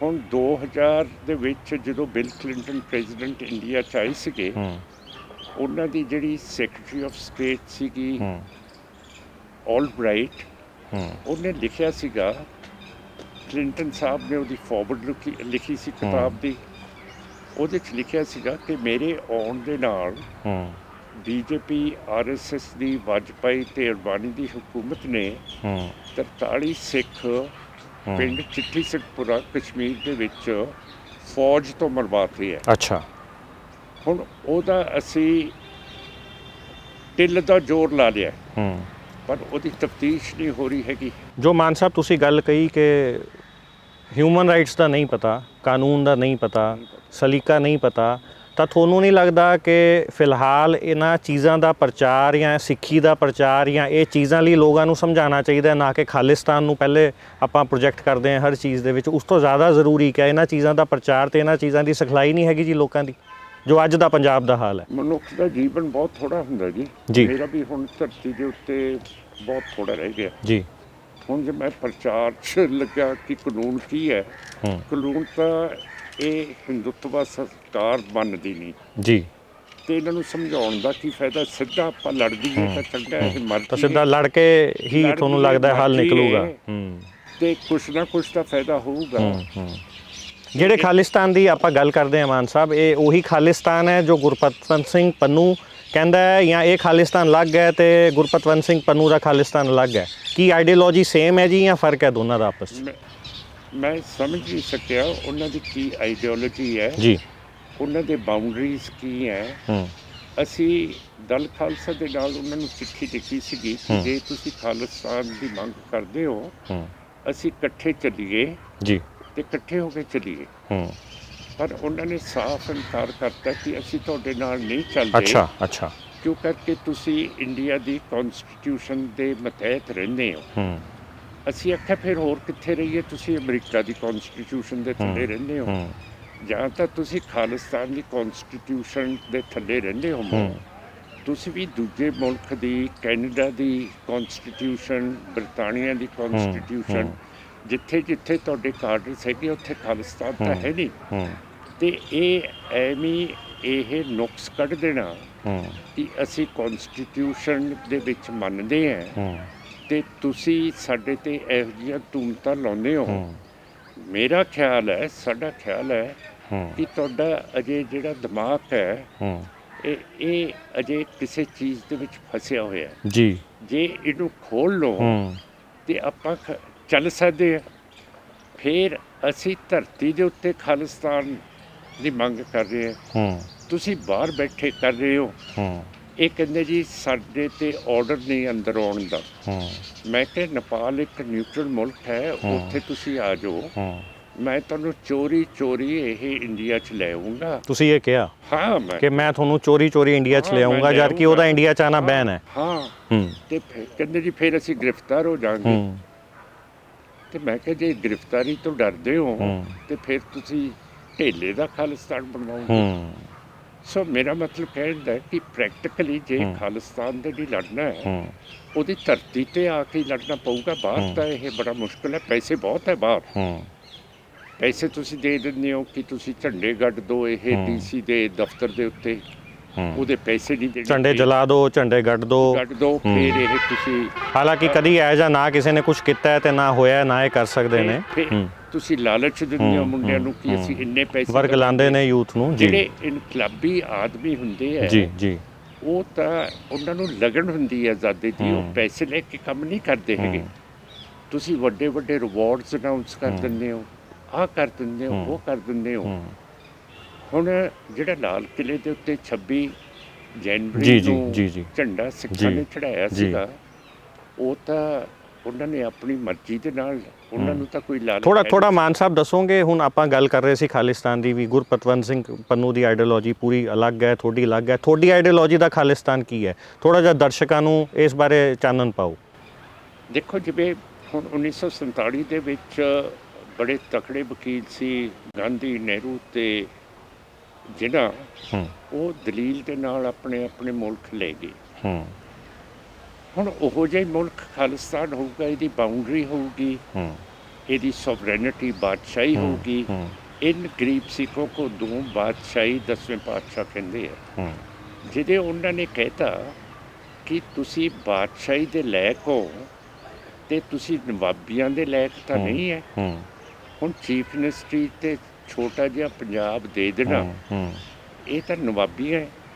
ਤੇ ਫਿਰ ਚੰਡੀਗੜ੍ਹ ਦਾ ਰੌਲਾ ਪਾ ਲੈਣਾ। ਚੰਡੀਗੜ੍ਹ ਤੇ ਬਾਅਦ 'ਚ ਆਉਂਦੇ ਹਾਂ। ਮੈਂ ਮਾਨ ਸਾਹਿਬ ਇਹ ਗੱਲ ਵਿੱਚ ਕੱਟ ਰਿਹਾ ਤੁਹਾਡੀ। ਹੁਣ ਤਾਂ ਪੂਰਾ ਆਪਾਂ ਕਹੀਏ ਵੀ ਪੂਰਾ ਵਰਲਡ ਇੱਕ ਜਿਹਨੂੰ ਗਲੋਬਲ ਵਿਲੇਜ ਕਹਿੰਦੇ ਨੇ, ਪੂਰੇ ਦੇਸ਼ ਸਾਰੇ ਆਪਸ ਜੁੜੇ ਹੋਏ ਨੇ। ਆਪਾਂ ਦੁਬਾਰਾ ਜੋਗ੍ਰਾਫੀਕਲ ਉਹਦੀ ਗੱਲ ਕਰੀਏ ਵੀ ਪੰਜਾਬ ਛੋਟਾ ਜਿਹਾ, ਪੰਜਾਬ ਛੋਟਾ ਜਿਹਾ, ਪੰਜਾਬੀ ਹਰ ਜਗ੍ਹਾ ਹੈ, ਪੰਜਾਬੀਅਤ ਹਰ ਜਗ੍ਹਾ ਹੈ, ਤਾਂ ਤੁਸੀਂ ਕਿਵੇਂ ਕਹਿ ਸਕਦੇ ਹੋ ਕਿ ਛੋਟਾ ਜਿਹਾ ਮੁਲਕ ਦੇਤਾ ਤੇ ਛੋਟੇ ਜਿਹੇ ਜਗ੍ਹਾ 'ਚ ਹੀ ਸੀਮਿਤ ਰੱਖਤਾ? ਤੁਹਾਡੀ ਗੱਲ ਬੜੀ ਠੀਕ ਹੈ ਜੀ, ਬੜੀ ਦਲੀਲ ਦੀ ਗੱਲ ਹੈ ਜੀ। ਪਰ ਫਿਰ ਹਿੰਦੂ ਵਿਸ਼ਾਲ ਦਿਲ ਕੱਢ ਕੇ ਜਿਹੜਾ ਚੰਡੀਗੜ੍ਹ ਪੰਜਾਬ ਦੇ ਲਈ ਬਣਿਆ, ਉਹ ਕਿਉਂ ਨਹੀਂ ਦਿੰਦਾ? ਤੁਹਾਨੂੰ ਲੱਗਦਾ ਵੀ ਚੰਡੀਗੜ੍ਹ ਹਿੰਦੂ ਨਹੀਂ ਦਿੰਦੇ ਜਾਂ ਸਿਆਸੀ ਰੋਟੀਆਂ ਸੇਕੀਆਂ ਜਾ ਰਹੀਆਂ ਚੰਡੀਗੜ੍ਹ ਦੇ ਤਵੇ ਤੇ? ਜੇ ਗਲੋਬਲ ਵਰਲਡ ਦੀ ਗੱਲ ਕਰਦੀ ਹੈ, ਫਿਰ ਇਹ ਮੋਦੀ ਤੇ ਹਿੰਦੂਤਵਾ ਵਾਲੇ, ਇਹਨਾਂ ਦੇ ਦਿਮਾਗ ਦੇ ਵਿੱਚ ਗਲੋਬਲ ਵਰਲਡ ਕਿਉਂ ਨਹੀਂ ਆਉਂਦਾ ਕਿ ਸਾਡੇ ਕੋਲੇ 3.28 ਮਿਲੀਅਨ ਸਕੁਆਇਰ ਮੀਟਰਸ ਦੀ ਧਰਤੀ ਹੈ।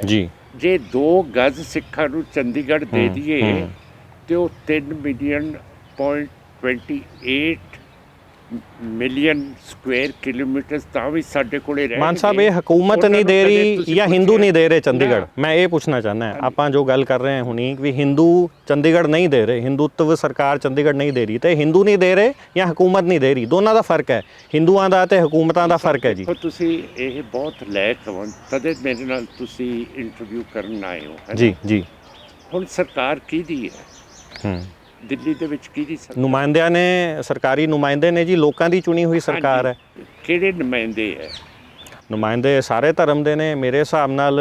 ਆਪਾਂ ਤਾਂ ਆਪਣੇ ਦੇਸ਼ ਨੂੰ ਹਰ ਜਗ੍ਹਾ ਕਹਿੰਦੇ ਆ ਕਿ ਇੱਥੇ ਸਿੱਖ ਪ੍ਰਧਾਨ ਮੰਤਰੀ ਵੀ ਰਿਹਾ, ਮੁਸਲਿਮ ਪ੍ਰਧਾਨ ਮੰਤਰੀ ਜਾਂ ਪ੍ਰੈਜ਼ੀਡੈਂਟ ਵੀ ਰਿਹਾ। ਇਹਦੇ 'ਚ ਕੋਈ ਇੱਕ ਧਰਮ ਦਾ ਟੈਗ ਆਪਾਂ ਆਪਣੇ ਦੇਸ਼ ਨੂੰ ਦੇ ਦਈਏ, ਮੈਂ ਇਹਨੂੰ ਜਾਇਜ਼ ਨਹੀਂ ਸਮਝਦਾ। ਤੁਸੀਂ ਜਾਇਜ਼ ਨਹੀਂ ਸਮਝਦੇ ਕਿਉਂ? ਕਰਕੇ ਤੁਸੀਂ ਰੂਲਿੰਗ ਪਾਰਟੀ ਦੇ ਵਿੱਚ ਤੁਸੀਂ ਮੈਜੋਰਿਟੇਰੀਅਨ ਹੋ।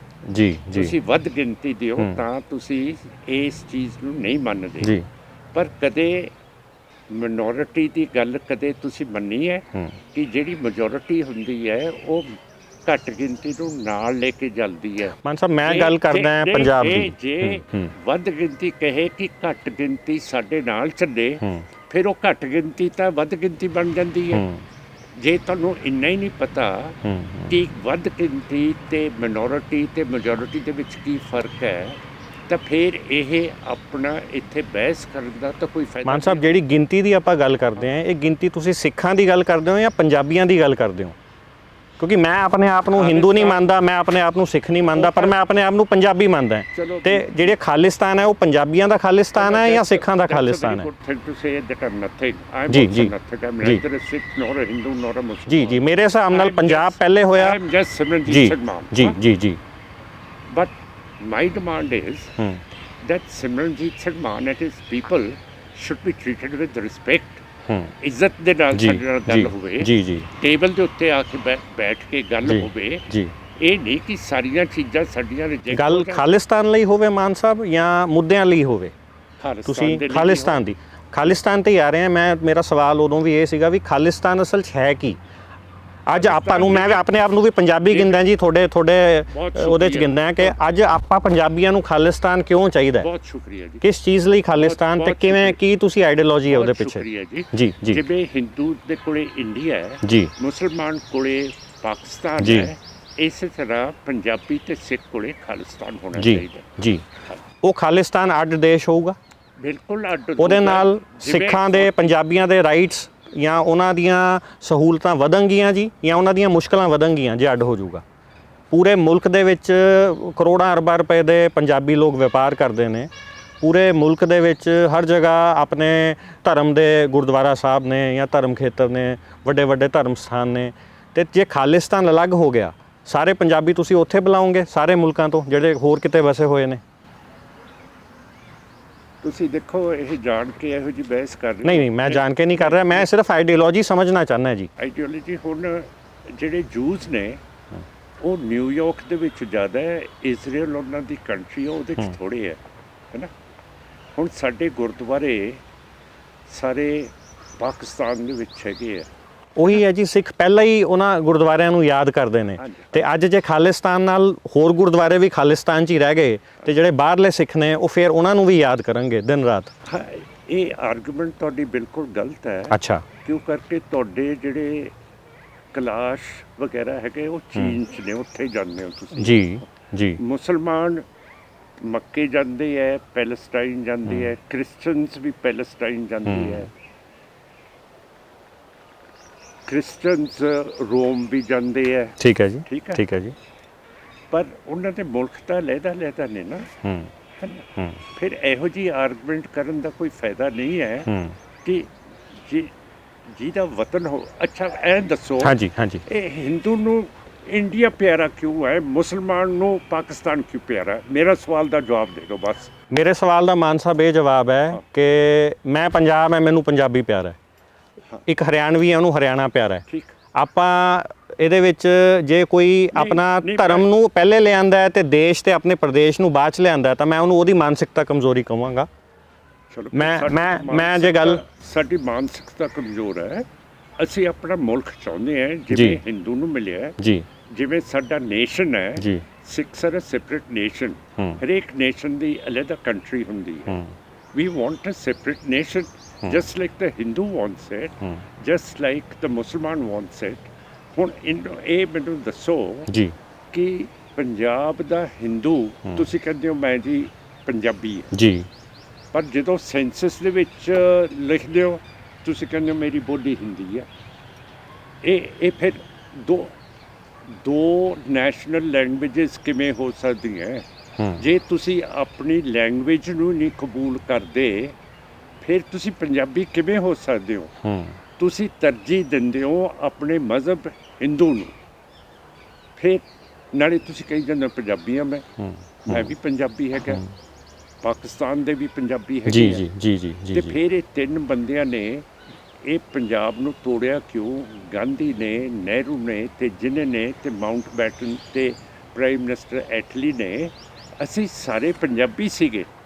ਖਾਈਬਰ ਪਾਸ ਤੱਕ ਸਾਡੀ ਪ੍ਰੋਵਿੰਸ ਸੀਗੀ। ਫਿਰ ਕਿਸੇ ਪੰਜਾਬੀ ਨੂੰ ਉੱਥੇ ਬਿਠਾਇਆ ਕਿ ਅਸੀਂ ਤੁਹਾਡਾ ਇਹ ਸਟੇਟ ਭੰਨ ਰਹੇ ਹਾਂ ਭਾਈ, ਰੈੱਡ ਕਲਿਫ ਲਾਈਨ ਵਿੱਚ ਵਾਹ ਦੇਣੀ ਹੈ। ਇੱਧਰ ਇਹ ਪੰਜਾਬੀ ਹੋਣਗੇ, ਇੱਧਰ ਇਹ ਪੰਜਾਬੀ ਹੋਣਗੇ, ਤੇ ਸਿੱਖਾਂ ਨੂੰ ਉਹਦੇ ਵਿੱਚ ਕਿਉਂ ਨਹੀਂ ਬਿਠਾਇਆ ਗਿਆ? ਮਾਨ ਸਾਹਿਬ, ਤੁਹਾਡੇ ਸੋਚੇ ਹੋਏ ਖਾਲਿਸਤਾਨ ਦੇ ਵਿੱਚ ਪੰਜਾਬੀ ਰਹਿਣਗੇ ਜਾਂ ਸਿੱਖ ਰਹਿਣਗੇ?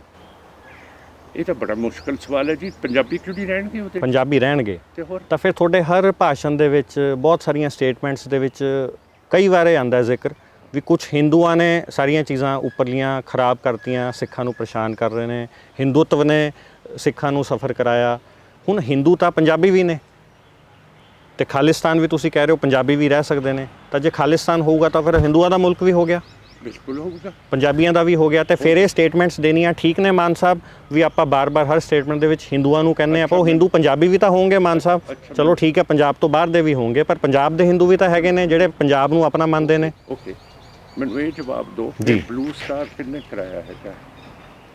ਬੀਜੇਪੀ ਨੇ ਕਰਾਇਆ, ਸੀਪੀਆਈ ਸੀਪੀਐਮ ਨੇ ਕਰਾਇਆ, ਕਾਂਗਰਸ ਨੇ ਕਰਾਇਆ, ਮੈਜੋਰਿਟੇਰੀਅਨ ਹਿੰਦੂਜ਼ ਨੇ ਕਰਾਇਆ। ਕਿਸੇ ਨੇ ਉਹਦੇ ਵਿੱਚ ਨੰਨਾ ਨਹੀਂ ਪਾਇਆ ਕਿ ਨਹੀਂ ਹੋਣਾ ਚਾਹੀਦਾ ਸੀਗਾ। ਇੰਡੀਆ ਦੀ ਪਾਲਿਸੀ ਹੈਗੀ ਹੈ ਬਾਈਲੈਟਰਲ ਕਿ ਦੋ ਮੁਲਕ ਆਪਸ ਦੇ ਵਿੱਚ ਗੱਲਾਂ ਕਰ ਸਕਦੇ ਹੈ, ਪਰ ਫਿਰ ਬਰਤਾਨੀਆ ਤੇ ਰੂਸ ਤੇ ਆਪਣੀ ਫੌਜ ਟਰਾਈਲੈਟਰਲ ਅਟੈਕ ਸਿੱਖਾਂ ਦੇ ਉੱਤੇ, ਸਟੇਟਲੈਸ ਸਿੱਖਸ ਦੇ ਉੱਤੇ ਕਿਉਂ ਹਿੰਦੁੱਤਵਾ ਨੇ ਕਰਾਇਆ? ਬਹੁਤ ਗਹਿਰੀ ਗੱਲ ਹੈ ਮਾਨ ਸਾਹਿਬ, ਇਹ ਠੀਕ ਗੱਲ ਹੈ। ਉਹਦੇ ਵਿੱਚ ਸਿੱਖ ਦੀ ਰਾਏ ਜੀ ਲਈ ਗਈ? ਜੀ ਨਹੀਂ ਲਈ ਗਈ। ਫਿਰ ਮੈਂ ਕੰਮ ਕਰਦਾ, ਮੇਰਾ ਬਿਆਨ Tribune, Hindustan Times of India, Indian express ਕਦੇ ਦਿੰਦੀ ਹੈ? ਨਹੀਂ ਦਿੰਦੀ। ਜੇ ਕਿਸੇ ਸਿੱਖ ਦਾ ਨਾਂ ਲੈਂਦੀ ਹੈ ਤੇ ਉਹਦੇ ਵਿੱਚੋਂ ਉਹਦਾ ਜਿਹੜਾ ਸਿੱਖ ਨੈਸ਼ਨਲ ਨਾਂ ਹੈਗਾ ਸਿੰਘ, ਉਹ ਕੱਟ ਦਿੰਦੀ ਹੈ, ਅਮਰਿੰਦਰ ਕਹਿ ਦਿੰਦੀ ਹੈ।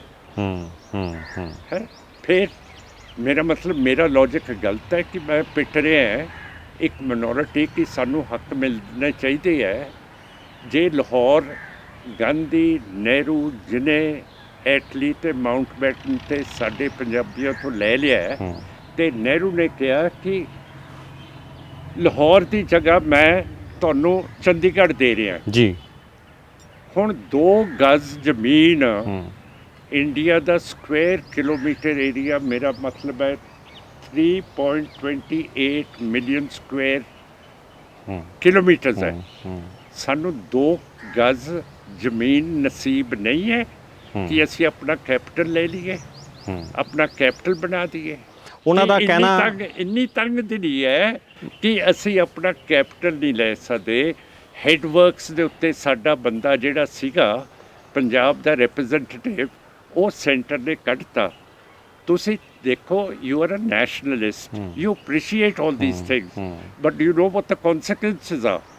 ਕਿ ਜਿਹੜੀਆਂ ਡੈਮਸ ਹੈ, ਭਾਖੜਾ, ਬਿਆਸ, ਰਾਵੀ, ਉਦੋਂ ਅੱਗੇ ਚਨਾਬ, ਇਹਨਾਂ ਦੇ ਉੱਤੇ ਡੈਮਸ ਬਣੀਆਂ ਹੋਈਆਂ।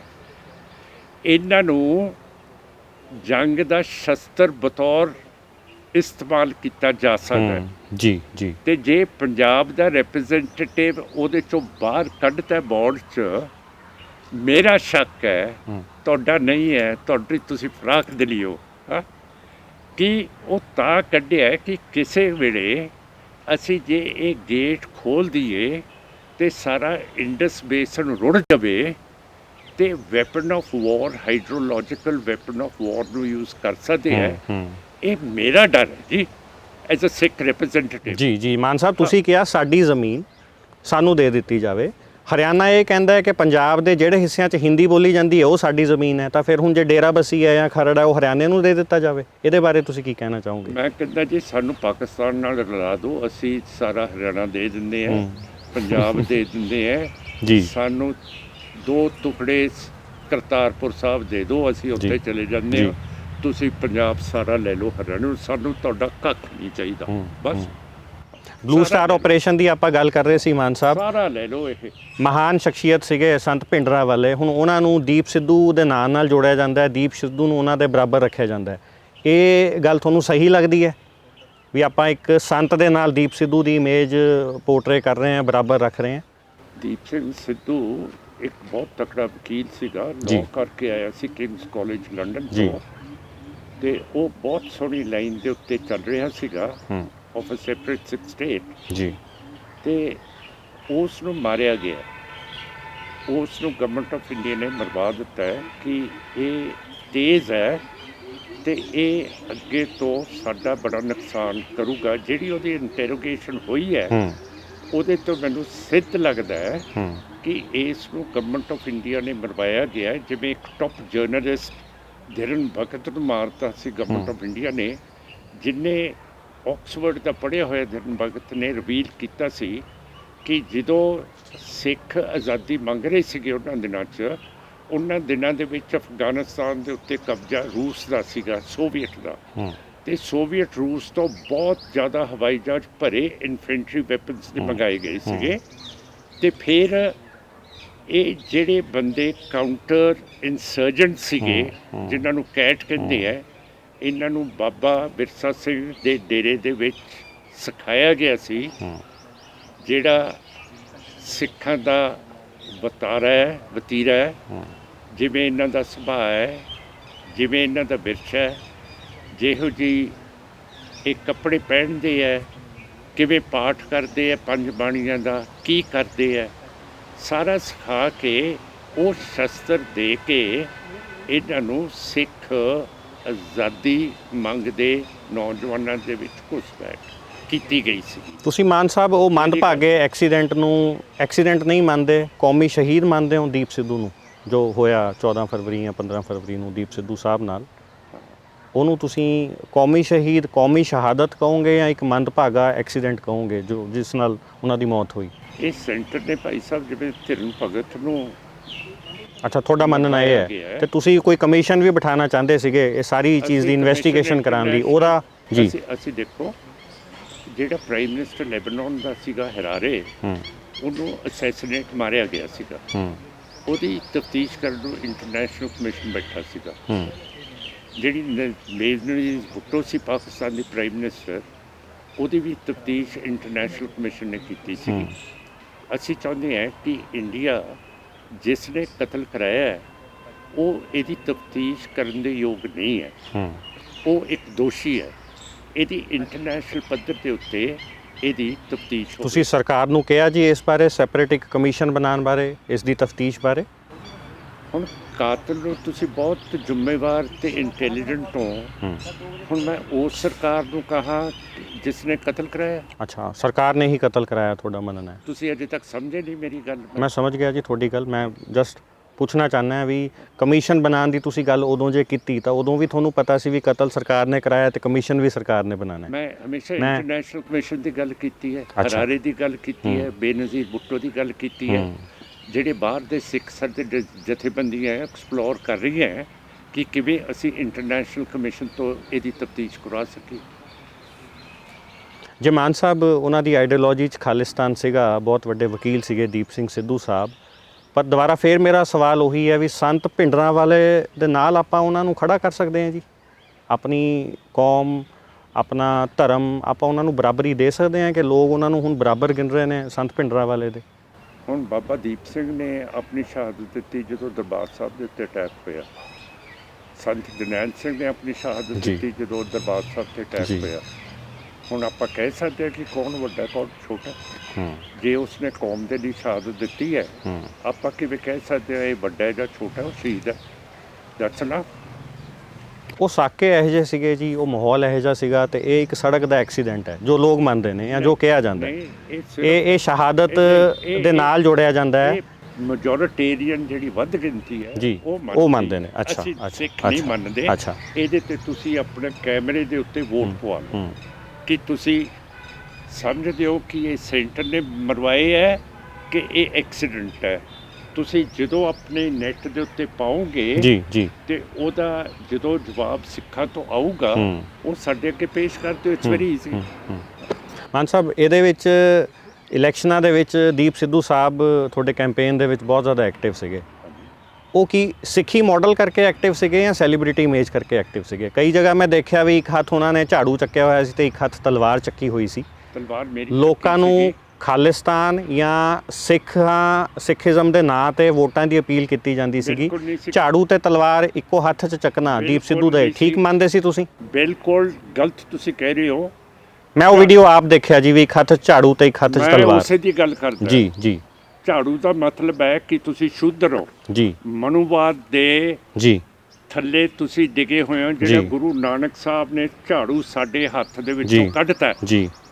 6ਵੇਂ ਪਾਤਸ਼ਾਹ ਨੇ ਉਸ ਜ਼ਮਾਨੇ ਦੇ ਵਿੱਚ ਸਾਨੂੰ ਕਿਰਪਾਨ ਦਿੱਤੀ ਹੈ। ਜਦੋਂ ਮੁਗਲ ਰਾਜ ਦੇ ਵਿੱਚ ਗੈਰ ਮੁਸਲਮਾਨ ਕਿਰਪਾਨ ਨਹੀਂ ਸੀ ਚੱਕ ਸਕਦਾ, ਘੋੜੇ ਦੀ ਸਵਾਰੀ ਨਹੀਂ ਸੀ ਕਰ ਸਕਦਾ, ਬਾਜ ਦੇ ਨਾਲ ਸ਼ਿਕਾਰ ਨਹੀਂ ਸੀ ਕਰ ਸਕਦਾ, ਉੱਤੇ ਕਲਗੀ ਨਹੀਂ ਸੀ ਪਹਿਨ ਸਕਦਾ। ਮੇਰਾ ਮਤਲਬ ਹੈ ਝਾੜੂ ਤੁਸੀਂ ਝਾੜੂ ਪਸੰਦ ਕਰਦੇ ਹੋ ਕਿ ਤੁਸੀਂ ਕਿਰਪਾਨ ਰਾਜ, ਤੁਸੀਂ ਫੇਰ ਤੁਸੀਂ ਸ਼ੂਦਰ ਬਣਨਾ ਹੈ ਕਿ ਤੁਸੀਂ ਰਾਜ ਕਰਨ ਵਾਲੇ ਲੋਕ ਬਣਨਾ ਹੈ। ਇਹ ਜੇ ਹੁਣ ਤੁਸੀਂ ਗਲਤ ਸਮਝੀ ਜਾਵੋ, ਕਿਉਂ ਕਰਕੇ ਪ੍ਰਭਾਵ ਮਨੂ ਸਮ੍ਰਿਤੀ ਦਾ ਸਾਡੇ ਉੱਤੇ ਇੰਨਾ ਹੈਗਾ, ਤੇ ਹੁਣ ਤੁਸੀਂ ਉਸ ਨੂੰ ਉਸ ਲੈਵਲ ਦੇ ਉੱਤੇ ਲੈ ਗਏ ਹੋ ਕਿ ਸਿੱਧੂ ਸਾਹਿਬ ਝਾੜੂ ਫੜਿਆ ਸੀ, ਇੱਕ ਪਾਸੇ ਤਲਵਾਰ ਫੜੀ ਸੀਗੀ, ਇੱਕ ਪਾਸੇ ਗੁਰੂ ਨਾਨਕ ਸਾਹਿਬ ਨੇ ਕਿਹਾ ਇਹ ਨਹੀਂ ਚਾਹੀਦਾ, ਸਾਰਿਆਂ ਨੂੰ ਬਰਾਬਰ ਕਰਤਾ। ਦੂਜੀ ਤਲਵਾਰ ਨੇ ਕਿਹਾ ਕਿ ਤੁਸੀਂ ਰਾਜ ਕਰਨ ਵਾਲੀ ਕੌਮ ਹੋ। ਉਹਦੇ 'ਚ ਕੀ ਫਰਕ ਹੈ ਜੀ, ਦੱਸੋ ਮੈਨੂੰ।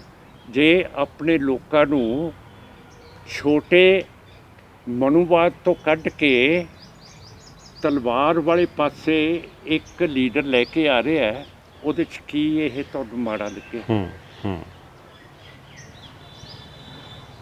ਜੀ ਜੀ ਮਾਨ ਸਾਹਿਬ, ਜਿਵੇਂ ਜੋ ਨਹੀਂ ਹੋਣਾ ਚਾਹੀਦਾ। ਆਪਾਂ ਜੋ ਇਸ ਟਾਈਮ ਜੋ ਪੰਜਾਬ ਦਾ ਮਾਹੌਲ ਹੈ, ਅਕਾਲੀ ਦਲ ਬਾਦਲ ਦਾ ਲੋਕ ਬਦਲ ਲੱਭ ਰਹੇ ਨੇ, ਇੱਕ ਹੋਰ ਆਲਟਰਨੇਟ ਲੱਭ ਰਹੇ ਨੇ, ਜਿਹੜੇ ਪੰਥਕ ਵੋਟਰ ਨੇ ਪੰਜਾਬ ਦੇ ਜਾਂ ਪੰਜਾਬੀ ਨੇ, ਪੰਥਕ ਵੋਟ ਹੈ ਪੰਜਾਬ ਦੀ, ਉਹ ਬਦਲ ਲੱਭ ਰਹੇ ਨੇ।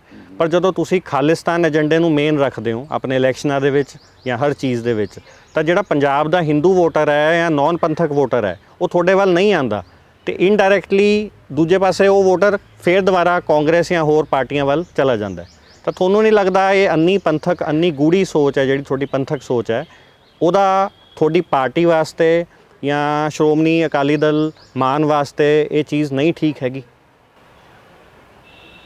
ਤੁਹਾਡੀ ਗੱਲ, ਤੁਹਾਡਾ ਲੌਜਿਕ ਹੈ, ਪਰ ਹਿੰਦੂ ਨੇ ਨੂੰ ਆਪਣੀ ਕੌਮੀਅਤ ਮਿਲੀ ਹੋਈ ਹੈ, ਸਾਨੂੰ ਕੌਮੀਅਤ ਨਹੀਂ ਮਿਲੀ ਹੋਈ। ਹਿੰਦੂ ਸਿੱਖ ਮੁਸਲਮਾਨ ਨੂੰ ਵੋਟ ਨਹੀਂ ਪਾਊਗਾ, ਪਰ ਕਿਉਂ ਕਰਕੇ ਸਿੱਖ ਦੀ ਕੌਮੀਅਤ ਮਰੀ ਹੋਈ ਹੈ, ਉਹ ਹਿੰਦੂ ਨੂੰ ਵੋਟ ਪਾ ਦਿੰਦਾ। ਅੱਛਾ, ਮੇਰੇ ਕੋਲੇ ਮੁਸਲਮਾਨ ਆਉਂਦੇ ਹੈ, ਮੇਰੇ ਇਲਾਕੇ ਤੋਂ, ਪਾਕਿਸਤਾਨ ਤੋਂ, ਇਸ ਪਿੰਡ ਦੇ ਆਏ ਸੀਗੇ। ਜੀ ਜੀ ਜੀ ਜੀ ਮੈਂ ਉਹਨਾਂ ਨੂੰ ਚਾਹ ਪਿਆਈ, ਖਾਤਰ ਸੇਵਾ ਕੀਤੀ।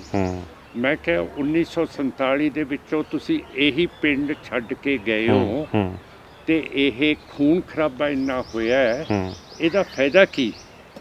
ਉਹ ਕਹਿੰਦੇ ਸਾਰ ਸਾਹਿਬ ਸਾਡਾ ਬਹੁਤ ਨੁਕਸਾਨ ਹੋਇਆ, ਪਰ ਪਾਕਿਸਤਾਨ ਬਣਨ ਦੇ ਨਾਲ ਸਾਨੂੰ ਆਪਣੀ ਕੌਮੀਅਤ ਮਿਲ ਗਈ ਹੈ। ਫਿਰ ਮੈਂ ਸੋਚਿਆ ਕਿ ਯਾਰ ਅਸੀਂ ਉੱਧਰੋਂ ਆਏ ਹੈ ਉੱਜੜ ਕੇ, ਮਰੇ ਵੀ ਹੈ, ਤੇ ਸਾਨੂੰ ਤਾਂ ਕੌਮੀਅਤ ਨਹੀਂ ਮਿਲੀ ਹੈਗੀ। ਇਹ ਕਹਿੰਦੇ ਅਸੀਂ ਉੱਜੜ ਕੇ ਸਾਨੂੰ ਕੌਮੀਅਤ ਮਿਲ ਗਈ ਹੈ, ਮੈਨੂੰ ਤਾਂ ਕੌਮੀਅਤ ਵੀ ਨਹੀਂ ਮਿਲੀ, ਇੱਥੇ ਵੀ ਮੈਂ ਗੁਲਾਮ ਹੈ। ਹੁਣ ਜੇ ਅੰਗਰੇਜ਼ਾਂ ਨੂੰ ਸਿੱਖ ਨਾ ਕੱਢਦੇ, 90% ਕੁਰਬਾਨੀਆਂ ਨਾ ਕਰਦੇ, ਅੰਗਰੇਜ਼ ਅੱਜ ਇੱਥੇ ਰਹਿੰਦੇ, ਜਿਵੇਂ ਹੁਣ ਸਾਰੇ ਆਪਾਂ ਅੰਗਰੇਜ਼ਾਂ ਦੇ ਮੁਲਕਾਂ 'ਚ ਜਾਈ ਜਾਂਦੇ ਹਾਂ, ਫਿਰ ਹਿੰਦੂ ਵੀ ਗੁਲਾਮ ਹੋਣਾ ਸੀਗਾ, ਮੁਸਲਮਾਨ ਵੀ ਹੋਣਾ ਸੀ, ਸਿੱਖ ਵੀ ਹੋਣਾ ਸੀ, ਈਸਾਈ ਹੋਣਾ ਸੀਗਾ। ਇਸ ਗੁਲਾਮੀ ਦੇ ਵਿੱਚ ਅਸੀਂ ਸਾਰੇ ਬਰਾਬਰ ਹੁੰਦੇ।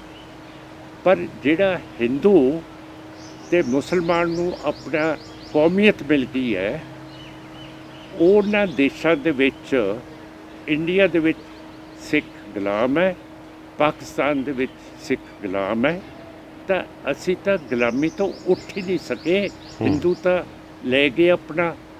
ਮਾਨ ਸਾਹਿਬ, ਪਰ ਉਹ ਵੋਟਾਂ ਦੀ ਤੁਹਾਡੀ ਪਾਰਟੀ ਨੂੰ ਲੋੜ ਨਹੀਂ ਹੈਗੀ, ਤੁਹਾਡੇ ਮੁੱਦੇ ਵਿਧਾਨ ਸਭਾ 'ਚ ਜਾਣ ਵਾਸਤੇ, ਜਿੱਤਣ ਵਾਸਤੇ, ਮੈਜੋਰਿਟੀ 'ਚ ਆਉਣ ਵਾਸਤੇ ਤੁਹਾਨੂੰ ਉਹਨਾਂ ਵੋਟਾਂ ਦੀ ਲੋੜ ਨਹੀਂ ਹੈਗੀ, ਜਿਹੜੀਆਂ ਵੋਟਾਂ ਅੱਜ ਆਪਣੀਆਂ ਇਸੇ ਪੰਥਕ ਏਜੰਡੇ ਕਰਕੇ ਖਰਾਬ ਹੋ ਰਹੀਆਂ ਨੇ, ਜਾਂ ਐਂ ਕਹਿ ਲਓ ਖਰਾਬ ਨਹੀਂ ਹੋ ਰਹੀਆਂ, ਉਹ ਦੂਜੇ ਪਾਸੇ ਜਾ ਰਹੀਆਂ ਨੇ, ਦੂਜੀ ਪਾਰਟੀਆਂ ਨੂੰ ਇਨਡਾਇਰੈਕਟਲੀ ਫਾਇਦਾ ਮਿਲ ਰਿਹਾ ਹੈ, ਇਹ ਸੋਚਦਾ? ਜੀ ਜੀ, ਇਹ ਖਾਲਿਸਤਾਨ ਦੇ ਲਈ ਲੜਨਾ ਹੁਣ ਇਸ ਟਾਈਮ ਦੇ ਉੱਤੇ ਮੈਂ ਬੰਦ ਕਰਦਾ ਜੀ, ਤਾਂ ਇਹ ਤਾਂ ਬਹੁਤ ਕੌਮ ਨੂੰ ਨੁਕਸਾਨ ਹੋਊਗਾ। ਇੱਥੇ ਤੱਕ ਲਿਜਾ ਕੇ ਤੇ ਫਿਰ ਮੇਰਾ ਮਤਲਬ ਖਾ ਕੇ ਤੇ ਬਾਹਰ ਕੱਢ ਦੇਣਾ, ਇਹ ਤਾਂ ਮੇਰਾ ਮਤਲਬ ਕੈਰੈਕਟਰ ਸਿੱਖ ਦਾ ਹੈਗਾ।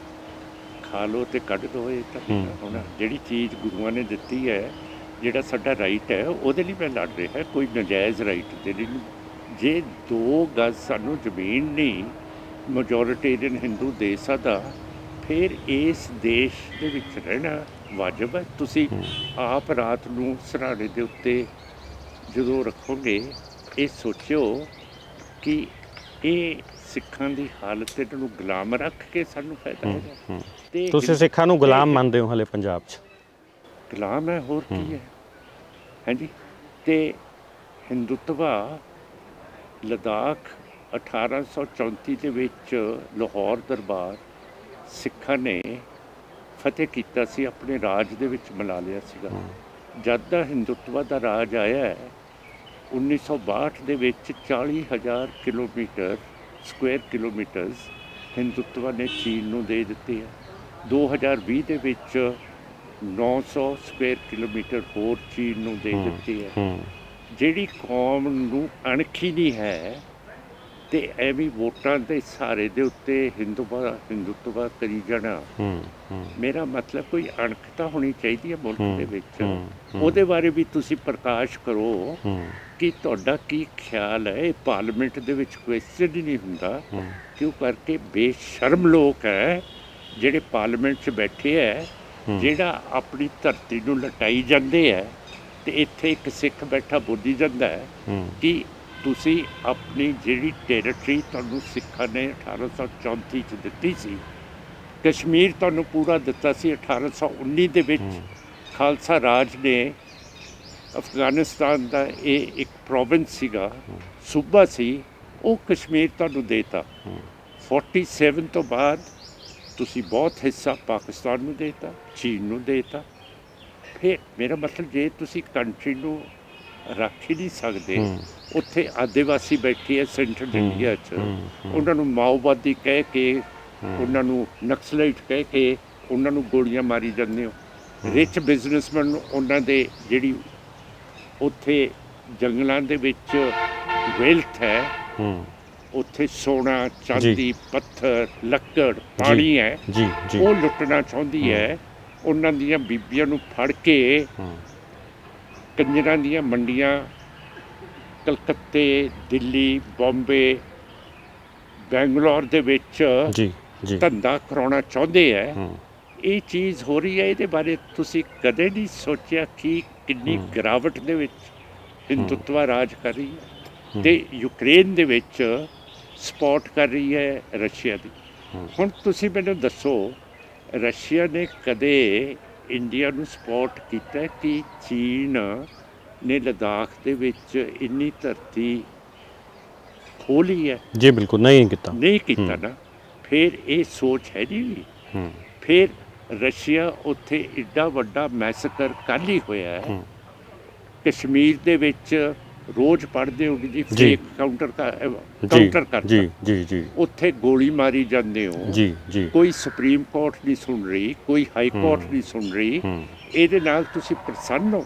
ਠੀਕ ਹੈ, ਇਹ ਮੁਸੀਬਤ ਸਾਡੇ ਘੱਟ ਗਿਣਤੀਆਂ 'ਤੇ ਆਈ ਹੈ, ਪਰ ਭਾਈ ਸਾਹਿਬ ਯਾਦ ਕਰਿਓ ਅਖੀਰ ਦੇ ਵਿੱਚ ਤੁਹਾਨੂੰ ਵੀ ਇਸੇ ਰਸਤੇ ਇਹ ਲੋਕ ਜਿਹੜੇ ਕੱਟੜਵਾਦ BJP RSS ਹੈ ਉਸੇ ਰਸਤੇ ਲੈ ਕੇ ਜਾਣਗੇ। ਫਿਰ ਤੁਸੀਂ ਕਹੋਗੇ ਹਾਂ ਜੀ ਸਿਮਰਨਜੀਤ ਸਿੰਘ ਮਾਨ ਦੇ ਨਾਲ ਮੈਂ ਬਹਿਸ ਨਾ ਕਰਦਾ ਕਿ ਇਹ ਖਾਲਿਸਤਾਨ ਫਜ਼ੂਲ ਹੈ, ਅਸੀਂ ਪੰਜਾਬੀ ਹੈ, ਫਲਾਣੇ ਢੀਂਗ ਹੈ। ਉਸ ਵੇਲੇ ਤੁਹਾਨੂੰ ਚੇਤਾ ਆਊਗਾ ਕਿ ਉਹ ਗੱਲ ਠੀਕ ਸੀਗੀ। ਤੁਸੀਂ ਦੱਸੋ ਕੋਈ ਵੀ ਕਾਂਗਰਸ ਦਾ ਲੀਡਰ ਖੜਾ ਹੋ ਕੇ ਕਹਿ ਰਿਹਾ ਕਿ ਲਦਾਖ ਦੇ ਵਿੱਚ ਨਾ। ਮਾਨ ਸਾਹਿਬ, ਇੱਕ ਪਾਸੇ ਗੁਰਪਤਵੰਤ ਸਿੰਘ ਪੰਨੂ ਦੇ ਫੈਲਾਏ ਹੋਏ ਵਿਚਾਰ, ਤੁਹਾਡੀ ਆਪਣੀ ਇੱਕ ਵਿਚਾਰਧਾਰਾ ਹੈ, ਤੁਹਾਡੀ ਪਾਰਟੀ ਦੀ ਆਪਣੀ ਇੱਕ ਵਿਚਾਰਧਾਰਾ ਹੈ। ਦੂਜੇ ਪਾਸੇ ਪੰਜਾਬ ਦੇ ਮੁੱਦੇ, ਬੇਰੁਜ਼ਗਾਰੀ, SYL, ਇਹਨਾਂ ਸਾਰੇ ਹਾਲਾਤਾਂ ਦੇ ਵਿੱਚ ਅੱਜ ਤੁਸੀਂ ਪੰਜਾਬੀਅਤ ਤੇ ਪੰਜਾਬ ਦੇ ਯੂਥ ਨੂੰ ਕੀ ਮੈਸੇਜ ਦੇਣਾ ਚਾਹੋਗੇ? ਇਹ ਮੇਰਾ ਆਖਰੀ ਸਵਾਲ ਹੈ। ਕੀ ਮੈਸੇਜ ਹੈ ਤੁਹਾਡੇ ਵੱਲੋਂ, ਕੀ ਸੰਦੇਸ਼ ਹੈ ਤੁਹਾਡੇ ਵੱਲੋਂ? ਜਿੱਥੇ ਤੱਕ ਬੇਰੁਜ਼ਗਾਰੀ ਹੈ ਇਹ ਦੂਰ ਹੋ ਸਕਦੀ ਹੈ ਜੇ ਸਾਡਾ ਬਾਰਡਰ ਖੁੱਲ੍ਹ ਜੇ ਜੀ। ਕਿਉਂ ਕਰਕੇ ਪਾਕਿਸਤਾਨ ਰੂਸ ਤੋਂ ਕਣਕ ਮੰਗਾ ਰਿਹਾ ਹੈ, ਸਾਡੇ ਕੋਲੇ ਬਹੁਤ ਭੰਡਾਰ ਹੈ। ਜਦੋਂ ਕਣਕ ਤੇ ਟ੍ਰੇਡ ਚੱਲਣ ਲੱਗ ਪਈ ਬਾਹਰ ਦੇ ਮੁਲਕਾਂ ਦੇ ਨਾਲ, ਪਹੀਏ ਚੱਲਣ ਲੱਗ ਪੈਣਗੇ ਟਰੱਕਾਂ ਦੇ ਜੀ, ਉਹਦੇ ਨਾਲ ਬੇਰੁਜ਼ਗਾਰੀ ਬਹੁਤ ਖਤਮ ਹੋਊਗੀ। ਜਿਹੜਾ ਸਾਡਾ ਵਪਾਰੀ ਹੈ ਉਹ ਬਹੁਤ ਅਮੀਰ ਹੋਊਗਾ, ਜਿਹੜਾ ਸਾਡਾ ਗਰੀਬ ਹੈ ਉਹਦੀ ਛੱਤ ਘਰ ਦੇ ਉੱਤੇ ਪੱਕੇ ਲੈਂਟਰ ਪੈ ਜਾਣਗੇ, ਉਹਨਾਂ ਨੂੰ ਨੌਕਰੀਆਂ ਮਿਲਣਗੀਆਂ। ਪਰ ਜਿਹੜੀ ਤੰਗਦਿਲੀ ਆਈ ਹੋਈ ਹੈ, ਲੜਾਈ ਹੈ ਹਿੰਦੂ ਤੇ ਮੁਸਲਮਾਨ ਦੀ, ਤੇ ਜਿਹੜਾ ਸਿੱਖ ਨਾ ਮੁਸਲਮਾਨ ਹੈ ਤੇ ਨਾ ਹਿੰਦੂ ਹੈ, ਉਹ ਦੋਨਾਂ ਦੇ ਵਿੱਚ ਫਸਿਆ ਹੋਇਆ। ਸੋ ਅਸੀਂ ਆਜ਼ਾਦੀ ਮੰਗਦੇ ਹਾਂ ਯਾਰ, ਸਾਡਾ ਖਹਿੜਾ ਛੱਡੋ, ਅਸੀਂ ਆਪਣੀ ਤਕਦੀਰ ਦੇ ਨਾਲ ਫੈਸਲੇ ਕਰੀਏ। ਯੂਥ ਨੂੰ ਕੀ ਮੈਸੇਜ ਦਈਏ ਮਾਨ ਸਾਹਿਬ ਆਪਾਂ, ਪੰਜਾਬੀ ਯੂਥ ਨੂੰ, ਪੰਜਾਬੀ ਨੂੰ, ਇਹ ਤਾਂ ਠੀਕ ਹੈ ਤੁਹਾਡਾ Message ਅਲੱਗ ਤੋਂ ਇਹੀ ਖਹਿੜਾ ਹੈ ਛੱਡਣਾ, ਕਿ ਖਾਲਿਸਤਾਨ ਬਣਾਉਣਾ, ਦੇਸ਼ ਬਣਾਉਣਾ। ਅਮਨ ਪਸੰਦ ਜੀ ਤਰੀਕੇ ਦੇ ਨਾਲ ਆਪਾਂ ਆਪਣੀ ਜਦੋਜਹਿਦ ਜੀ। ਖਾਲਿਸਤਾਨ ਦੇ ਲਈ ਤਿਆਰ ਰੱਖੀਏ। ਜੀ। ਤੁਸੀਂ ਦੋ ਸਿੱਖਾਂ ਦਾ ਨਾਮ ਲਿਆ ਸੀਗਾ, ਜੀ, ਜੀ। ਸੰਤ ਭਿੰਡਰਾਂਵਾਲਿਆਂ ਦਾ, ਜੀ ਇੱਕ ਦੀਪ ਸਿੰਘ ਸਿੱਧੂ ਦਾ, ਜੀ ਦੋਨੋਂ ਖਾਲਿਸਤਾਨ ਦੇ ਹੱਕ ਦੇ ਵਿੱਚ ਸੀਗੇ। ਸੋ ਇਹ ਡਿਬੇਟ ਖਤਮ ਕਰੀਏ ਜੀ। ਕਿਉਂਕਿ ਇੱਥੋਂ ਸ਼ੁਰੂ ਹੋਈ ਸੀ, ਦੋਨੋਂ ਖਾਲਿਸਤਾਨੀ ਜੀ ਸੀਗੇ। ਜੀ ਜੀ ਦੋਸਤੋ, ਇਹ ਸੀਗੇ ਸਰਦਾਰ ਸਿਮਰਨਜੀਤ ਸਿੰਘ ਮਾਨ ਸਾਡੇ ਨਾਲ, ਤੇ ਅਸੀਂ ਇੱਥੇ ਗੱਲ ਸਮਾਪਤ ਕਰਦੇ ਹਾਂ ਹੁਣ ਪੰਜਾਬੀਅਤ ਤੇ ਖਾਲਿਸਤਾਨ ਦੀ। ਜੋ ਇਹਨਾਂ ਨੇ ਵਿਚਾਰਧਾਰਾ ਖਾਲਿਸਤਾਨ ਦੀ ਸਾਡੇ ਸਾਹਮਣੇ ਰੱਖੀ, ਮੈਂ ਆਸ਼ਾ ਕਰਦਾ ਹਾਂ ਸਾਡੇ ਦਰਸ਼ਕਾਂ ਨੂੰ ਇਹਨਾਂ ਦੀ ਖਾਲਿਸਤਾਨੀ ਵਿਚਾਰਧਾਰਾ ਨਾਲ ਕਾਫੀ ਚੀਜ਼ਾਂ ਕਲੀਅਰ ਹੋਈਆਂ ਹੋਣਗੀਆਂ, ਤੇ ਇਹਨਾਂ ਦੇ ਜੋ ਵੀ ਵਿਚਾਰ ਹੈ ਉਹ ਸਾਰੇ ਅੱਜ ਅਸੀਂ ਤੁਹਾਡੇ ਸਾਹਮਣੇ ਲੈ ਕੇ ਆਏ ਸੀਗੇ। ਮੈਂ ਆਸ਼ਾ ਕਰਦਾ ਹਾਂ ਤੁਹਾਨੂੰ ਇਹ ਇੰਟਰਵਿਊ ਵਧੀਆ ਲੱਗੇਗਾ। ਧੰਨਵਾਦ। ਮਿਹਰਬਾਨੀ ਜੀ। ਵਾਹਿਗੁਰੂ ਜੀ ਕਾ ਖਾਲਸਾ, ਵਾਹਿਗੁਰੂ ਜੀ ਕੀ ਫਤਿਹ।